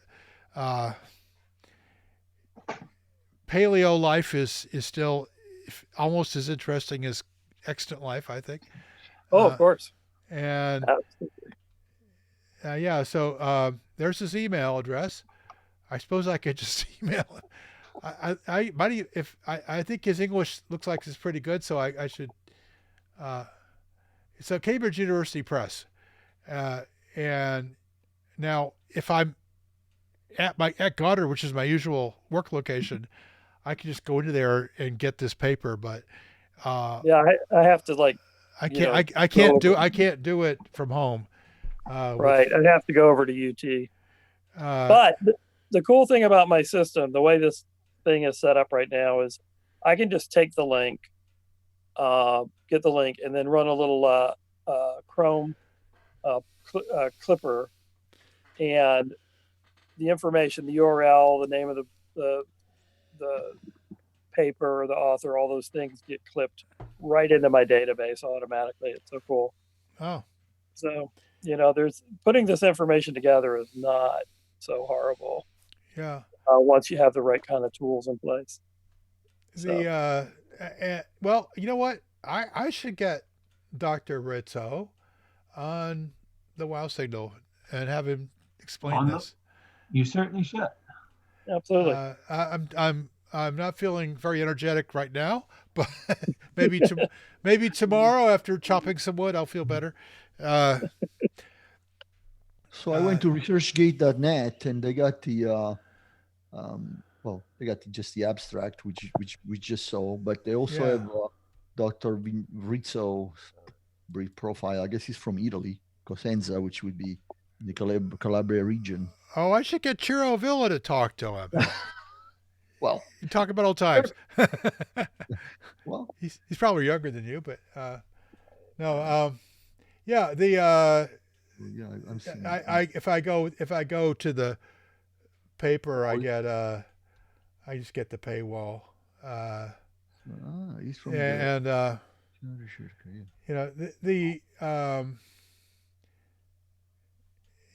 normally when I'm inside the Goddard internet, the library just has automatic access to this stuff, but I can't do it right now. Even over the VPN, it doesn't work. But and I've been VPNing a lot. Oh, tell me about it. Yeah. This which I'm very fortunate actually that I can telework. I'm quite grateful that Same here. They've relaxed the rules. They used to say, oh, you have to have a telework plan and all this other stuff. And they just said, okay, everybody can telework, forget it. And so almost everybody at Goddard now is teleworking, at least the ones that can do their job without physically touching something. That's right. Same here. I hope the facility's at least getting some at least safely shut down. But and by the way, they're still working on James Webb Space Telescope out in California. It's a reduced size team, so it's not, they can't do a lot, but they are moving forward. It's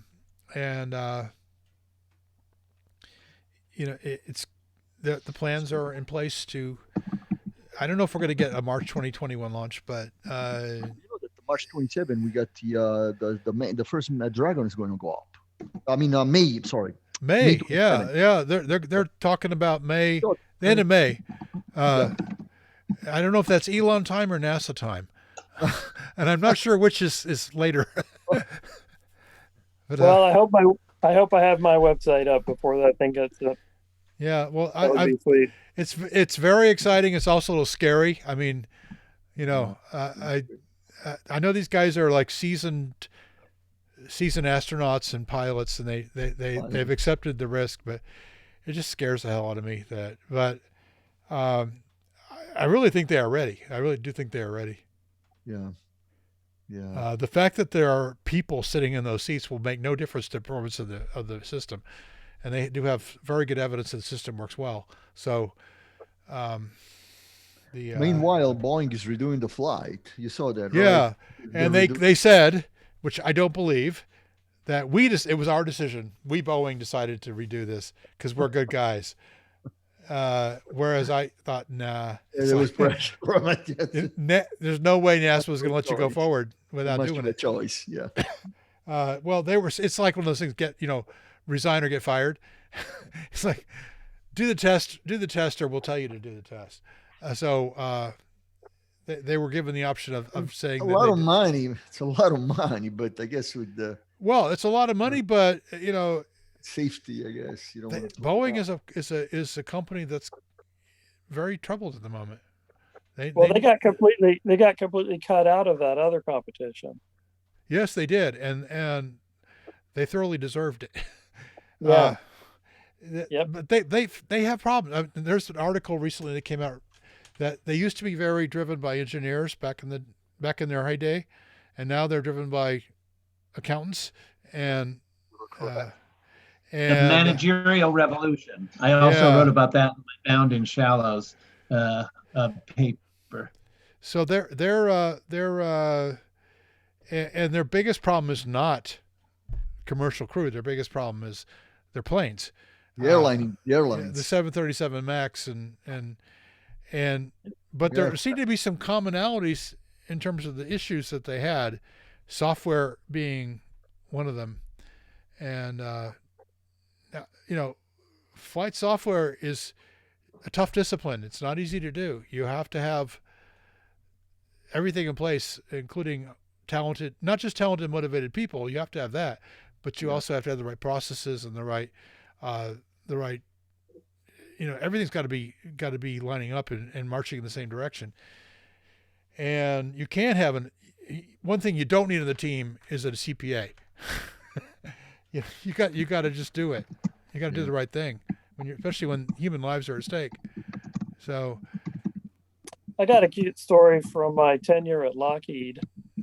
My first 7 years was working on graphics systems at Lockheed in Burbank. And they had a big thing about 5 years in. They brought in all the engineers, 1,000 of us sitting in the audience. And we listened to this 45-minute presentation about how they're going to change everything to use Japanese management styles. Everything's going to be about quality. And so the system was going to revolutionize everything. It was called the Quality Assurance Program. And they laid it out, and then they asked for questions.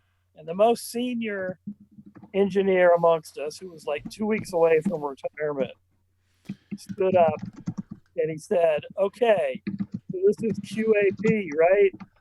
Sounds like a lot of quap to me." And that was the end of the QAP, the QAP project. We never heard of it again after that one comment.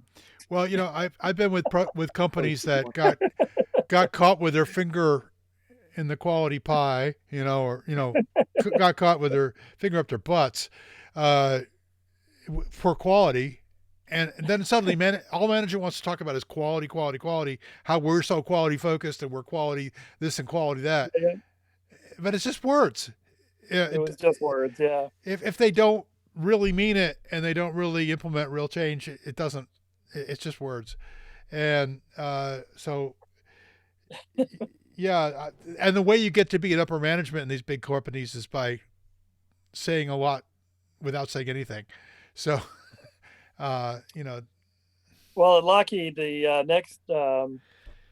next reorganization was in the planning stage, while the last one hasn't quite taken effect yet. And it was the only way you could move ahead was through a reorganization, because they had no mechanism for actually promoting people. Huh. And so the company was always reorganizing, just because otherwise nothing would get. Yeah, people wouldn't rise to the top. It was very sad. I was with a company that it seemed like the main thing upper management did was reshuffle the org chart every few months, and that's all they focused on was the org chart. Right, and the budgets that go with it, to be fair. So, and I would just keep saying, what do we need you guys for? If you're just going to move org charts around, just go away. Let us do our job. Well, back in those days too, the competitions for projects weren't really competitions. It was basically which of these companies do we have to award this to so they won't go under, and it would just rotate. And that's how things got done. It was pretty pathetic. Yeah, but there was a lot of money in it for a while. Yeah, a lot of money. Wasn't Lockheed the owner of Skunk Works? They are. Wasn't Lockheed the owner they still of are. Skunk Works? Yeah, they still have Skunk Works. Yeah, well, things like Skunk Works and Skunk Works during the Cold War and NASA during the Space War were completely driven by engineers, and they recognized that they had this. The engineers would be the one to say, if you want to do X, we have to do Y, and they did Y, and that was the way it went, because it was viewed as existential crisis. There was a guy, a really fascinating character, one of these great American stories, Kelly Johnson, who ran Skunk Works for many years. I thought you were going to say Leo Janos, who was also involved in Skunk Works. Yeah, but no, it was Kelly Johnson was the chief engineer and he would do everything from get down in the nitty gritty of how they were going to paint the airplane to stalking the halls of the Pentagon and telling the generals what they needed. He didn't ask the generals what they needed. He would barge into their offices and tell them what they needed, and then he would go build that plane. And so they built the U-2 for the CIA, not for the Pentagon. They built the SR-71.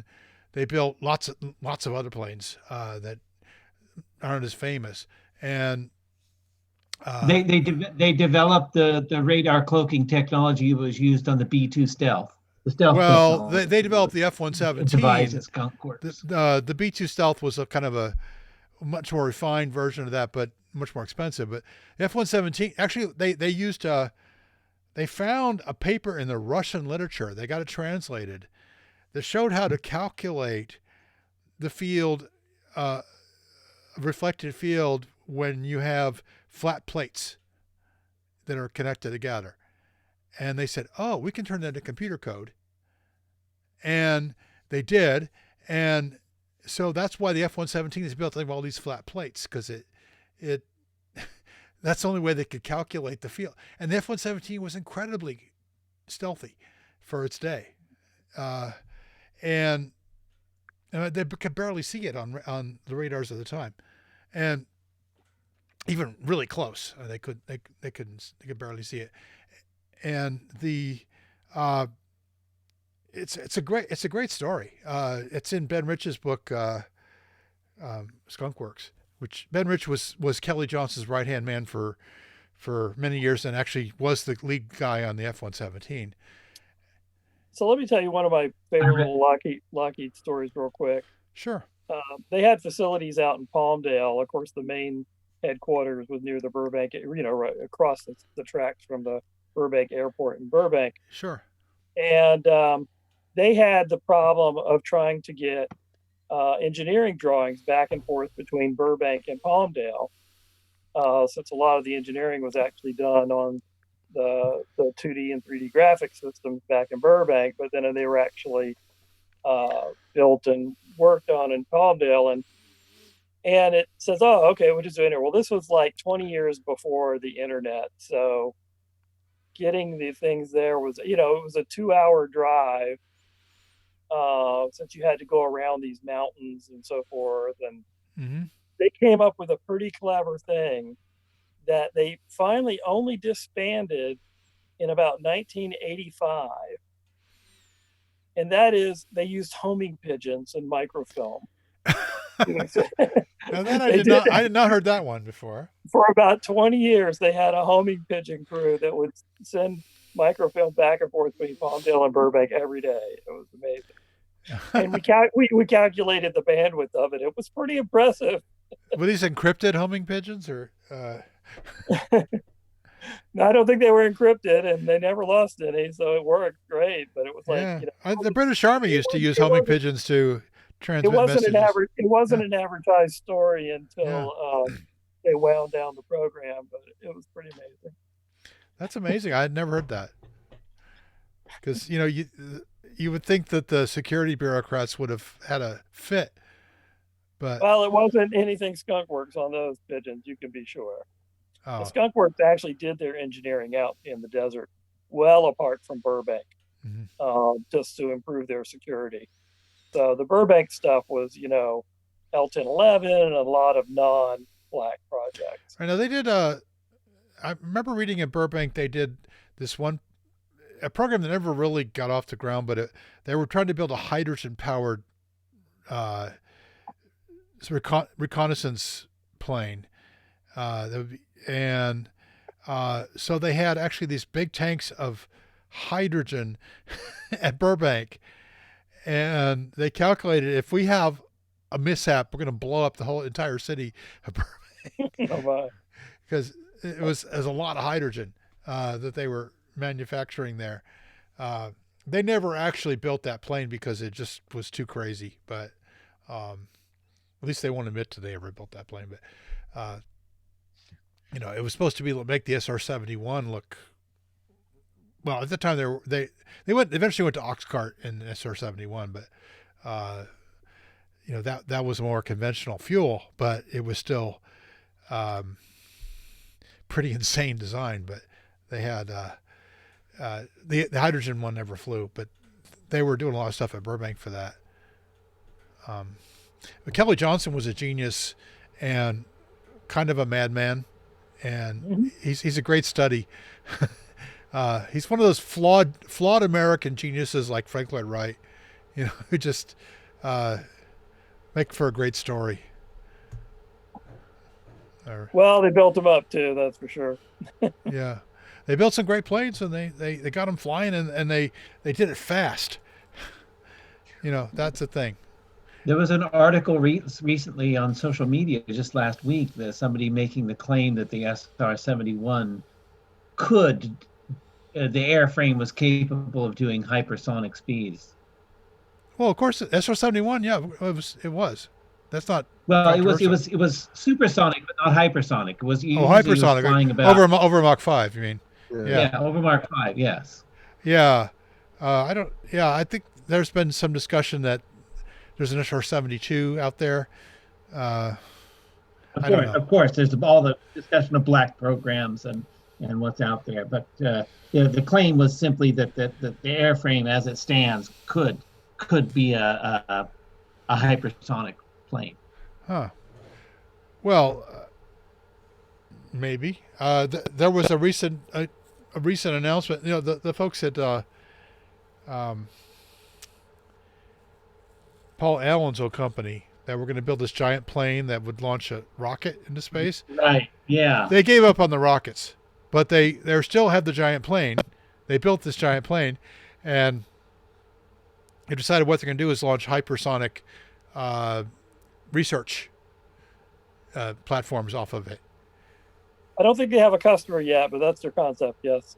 So apparently, according to, I'm trying to see the citation here, but it looks like in November of 2018, Lockheed Martin stated that a prototype of the SR-72 was scheduled to fly by 2025. The aircraft will also be capable of firing hypersonic missiles. Trying to look at the source here because this is off of Wikipedia. There's a broken link here. Some sort of article from the Business Times in April of 2019 that talks about that, I guess. But the link. Yeah. Yeah, that sounds pretty destabilizing. I don't know. The thing is, it's interesting. There's a community of hobbyists and journalists who stalk the American West with very long telephoto lenses, looking for these classified aircraft. Yeah. And they have. They're actually, these guys are sharp. They really know their stuff, and they have gotten photographs of the new bomber that is being developed. Long before it was announced, they had photographs of it. After a while, the Air Force just gave up and said, "Yeah, we're building a new stealth bomber." But yeah, it's an interesting culture. These guys, they're serious. They want to know what's going on before they're supposed to. And they have spotted some pretty exotic things, like planes that seem to be going very, very at very high altitude and really high speed. You have to. The lenses are so expensive; they have to lease them. You can't buy them. Like, at least not on the income these guys have. Yeah, I'm looking at the article that Nick just linked on the SR-72. Although this is from 2000. But that's not the article I found last week on social media, and in fact, I cannot find what I was reading last week. So I don't know what happened to that. Share your screen, Shiro. Oh, you want me the article that I got on the screen? Yeah, sure. Well, I can do that. Just click that little share screen button at the bottom. There you go. Oh, Well, yeah. Oh, well, it's certainly much prettier than the old SR-71. Boy, Yeah, the SR-71 was such an evil-looking machine. It was amazing. Yeah. So. Yeah. Well, cartoon concepts tend to be very attractive, and then they actually go build it, and like architectural renderings of buildings before they're actually. Yeah, well, I've been involved in some cartoon concept level things before, and I can tell you that there's a lot of the ugly bits are left out. Yeah, physics happens. Or aerodynamics happens. Yeah. But, talking about people with the Telelens and stuff, there's an enormous, well, I shouldn't say enormous, there's a pretty large community of people that are literally day and night, 24/7, looking at the progress with the Starship. Oh yeah, the Lab Padre and the NASA space flight folk. Yeah, I'm watching that their YouTube videos. They are on it. Oh yeah. And the cool thing is though, they're building these things outdoors where people can see them. Yeah. Right. But they know they give you the bolt by bolt, right? If you want. Oh yeah. There are people that have these diagrams will show you exactly what SpaceX has put together this week or in the last 8 hours. They'll show you what they've got together. They're almost done with serial number 4. Yep. Yeah, and that sank into the swamp. And then serial number 5, that sank into the swamp. No, but they're really cooking on that. They are almost done with serial number 4. They're hoping to get to static fire with that, and maybe even a hop. We did it the first pressure test blew up, right? They've blown up like 3 of them. The second one, 3 of them, they failed. Well, yeah, they've had some successful pressure tests, but they also, the last one, SN3, actually didn't blow up, What happened It was crumbled. it was a test configuration problem, and they it buckled and crashed over. Okay. That's what it is. Because you have to have, turns out you have to have the ox tank at a reasonable pressure when the methane tank is full, or it won't have enough strength to hold up. And it's very similar to the in some ways to the old Centaur, which is actually still flying, but the Centaur, Centaur has to be pressurized, or you can't. It won't have enough strength to hold up. And this is an old technology. It's been going since the 60s. The idea is that you have to have this tensile strength in the tank. Hey, water towers go back further than that. Yeah. Well, it's the video of SN3 collapsing is really pretty dramatic. You can see it just buckling and then just falls over. Yeah, it was just earlier this month. It was April. It was like 2 weeks ago. April Yeah, not even 2 weeks ago. A week and a half ago. Right. Yeah. And they're almost to the point where they got SN4 ready. In a few days, they'll be able to take it out to the stand and do the pressure test. And then, which they do at cryo temperature, they do it with liquid nitrogen. It's really cold. You can see the ice forming around the outside of it. And then, if that's successful, which they fully expect it will be, they're going to fuel it up and hop it. Right. Probably just a short hop, like, a kilometer, and then come down. Yeah, because they did a hop test already, didn't they? They did a hopper, but it wasn't with the flight. It wasn't anything like the Starship configuration. Okay. Yeah. It verified that the motor could drive it up and control. So it was a control test. Okay. It was a good test, but it wasn't enough. So I remember seeing some stuff about the welding process they're using, and it's like the analysis I read said that they're welding this thing so fast that it can't possibly be what they end up using at the end, and so these things have sort of been built. Their welding process early on was certainly not up to speed, but they was just meant to be good enough to do hopping, and then maybe a suborbital flight. But no, but I'm saying that's still the case. They're moving very fast now. Well, the analysis I heard said that if you really want to do the welding for the real flight, that you simply can't go that fast.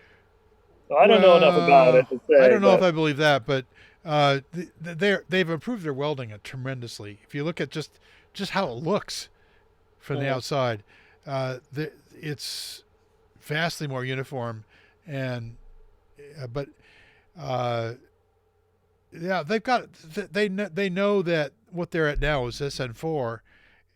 They're probably not going to do a real suborbital to probably, like I said, 6 or 7. So each time they improve the process, and then they're hoping to do an orbital this year, to actually fly it into orbit and then bring it back. So they're going to break a lot more stuff before they're done with that, but that's the idea. I mean, this is more like an X-plane. This is not actually a new approach. This is the 50s. You build an X-plane, you break it, you probably kill a test pilot, and then you build the next one, and like and then you just keep iterating and getting better, as opposed. And that's how it was done during the space race. And if you take a look at the percentage of failures of a lot of the early missions, it's almost half of them blew up on the launch pad or never made their target. Yeah, you're not in the club if you haven't blown something up. And the Soviets blew up a lot of stuff too. But the idea is they blew everything up that was to scale. Yeah. Past the original orbital mission. Well, what you do is you take a you fail forward. Every failure you learn from and you improve, as opposed to failing backwards, which is treating it as a big setback and being disheartened and like the shuttle failure. Yeah, failure is plural. Well, the shuttle was not supposed to fail. The probability was extremely low. This was all delusional, but that's how it had to be sold to Congress. And yeah, what's the saying that's associated with that? Failure is not an option. I think failure is not an option, which goes back to Apollo 13, where people are going to die if we fail, right? So for that context, I can see why you would say that, because you say you have to get people motivated. We got to do everything we could possibly do to get these guys back alive, because you had to, and but failure is an option. In fact, failure is, I think Adam, what's his name? Talking about the Adam of the Mythbusters. He's got this T-shirt that says "Failure is an option." All I remember about on the very first manned space shuttle flight, they were sitting there on the launch pad. It was early in the morning where I was in California at the time, and the announcers came on and said, "Well, there's a hold now because they've found a software problem, and as soon as they fix that, they'll resume the countdown." And I turned to my friends and I said, "This ain't happening today, buds." And sure enough, it didn't. And it went, well, back then they were a little more cautious. Well, not only that, but it's like software problems. You don't fix those in a few minutes. Yeah. And then suddenly take off. That's not going to happen. No. But the thing that beat them, that were small little problems that should have been easily fixed. And like the foam strikes that they had on the wing, and ice, and or cold O-rings, those kinds of things. Right. All you would have to do is say, "We're not launching today, it's too cold," and that never would have happened. And they actually were pretty borderline about not making their tolerances on that flight. And I forget, I don't know, who knows, maybe it was the premier's birthday, but they decided to ignore it. So. Well, but they had the go fever where we have to go, unless you can prove. The burden of proof is on those who say we shouldn't launch. Where that shifting of the burden was fatal. Ultimately, though, they think they uncovered enough management problems that if it hadn't been that, it would have been something else eventually. That's for sure. Well,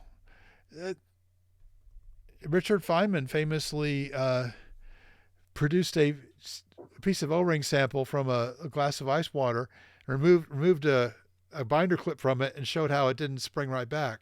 Right? And that was the whole physics behind what the failure they had. It was simple. Documentary. And now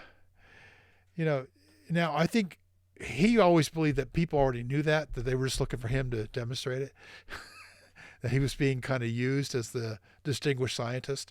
But I'm not so sure I believe that. He may have been false humility on his part. Did he explicitly say that? Well, he felt that. Did Feynman explicitly say that? When he was appointed to the commission, he talked to the chairman. He said, "Look, I do detailed work. I don't do, big picture stuff. I just do, whatever's. I do a deep dive into whatever I'm doing." And they said, "That's okay. We want you on this commission for that reason." And he felt that. He was there to discover these issues and bring them up, because they were very small, detailed issues, and a lot of the people they brought on were high-powered management types or high-powered, big picture guys, and that's not what they needed. They needed someone who could dig into the issues. Right, but I'm saying, I mean, that was all very good. Look, I was a huge Feynman fan. I was at Caltech at the time, and actually had interactions with him myself. I took a couple of his classes. And he was an amazing guy, if a little bit full of himself, but then a lot of the physicists of that time were. But ultimately, though, if you really go back and read the reports, that it was really more of management failure up and down, in terms of they had a culture where the typical engineer would rather cover something up and not report it than to risk the possibility of getting in trouble for reporting a problem. And that just can't happen in any kind of enterprise where safety is part of the mantra. So this was just like going to happen. And if it hadn't been a cold O-ring, it would have been something else. And of course, it was something else eventually. So. Well, yeah. And you could argue that a similar circumstances happened with the 737 MAX. I mean, the rinky-dink thing that failed, the little sensor for the nose going in the wrong direction, was pretty pathetic. But if it wouldn't have been that, it probably would have been something else. Maybe. Hopefully we'll never know. But yeah, it was a culture of. In other words, you're expressing the hope that the 737 MAX never takes to the skies again. Yeah. If you're going to get something like that right, you've got to have the right culture to make it happen. And that is a lot harder than it sounds. And the leadership has to be there. Well, it's hard to make money. It's hard to make money on it, which is why it's hard to get the leadership. Well, you can't. Well, you will make money on it, but you can't point to the specific profit center and say, oh yeah, by bringing in all these guys who and leading them in the right direction, we are, that's how we get to the bottom line. You can't show that. You just, there has to be a certain amount of trust in the process. And well, I got another little story for you. This was one of Lockheed's first avionics systems for, I forget which plane it was. I think it was one of the Navy jets they did. And they were doing a lot more fly-by-wire stuff than I ever had before. And they were very close to being done with the system. It had proved itself in simulators thousands of times and so forth. And they were getting ready to sign off on it. And someone said, okay, let's just do a few more simulations. And someone actually, for the first time, simulated flying this plane across the equator into the southern hemisphere. And the plane went and flew upside down as soon as they did that. yeah, And so they were very lucky to catch that one in the simulator. But, it just goes to show that you got to have a lot of imagination to prove yourself right. It's very hard to do. yeah. Oh, look, we've been going for over 2 hours, so I think I'm going to wrap it up. Been fun. Me.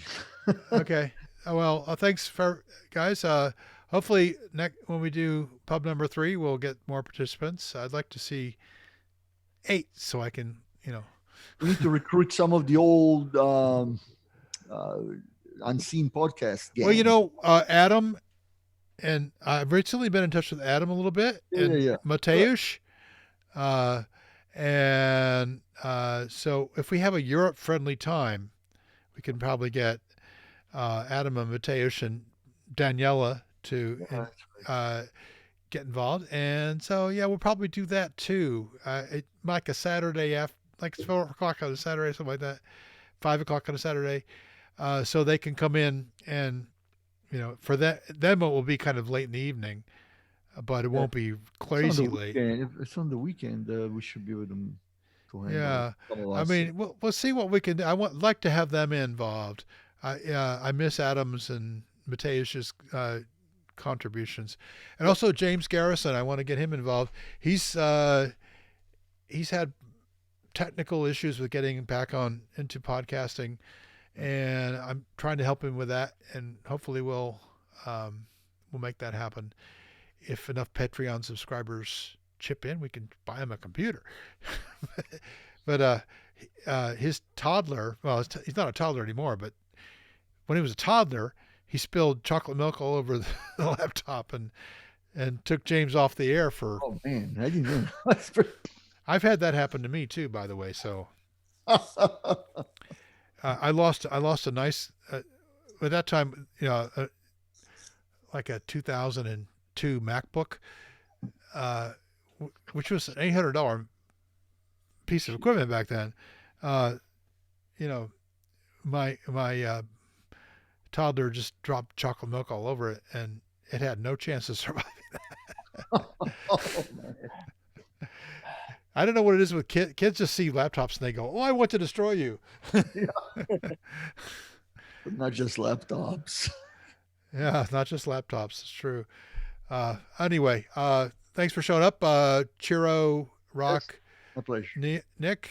I'm Paul Carr, and we are going to say goodnight. Say goodnight. Good night. all. Everyone. Bye.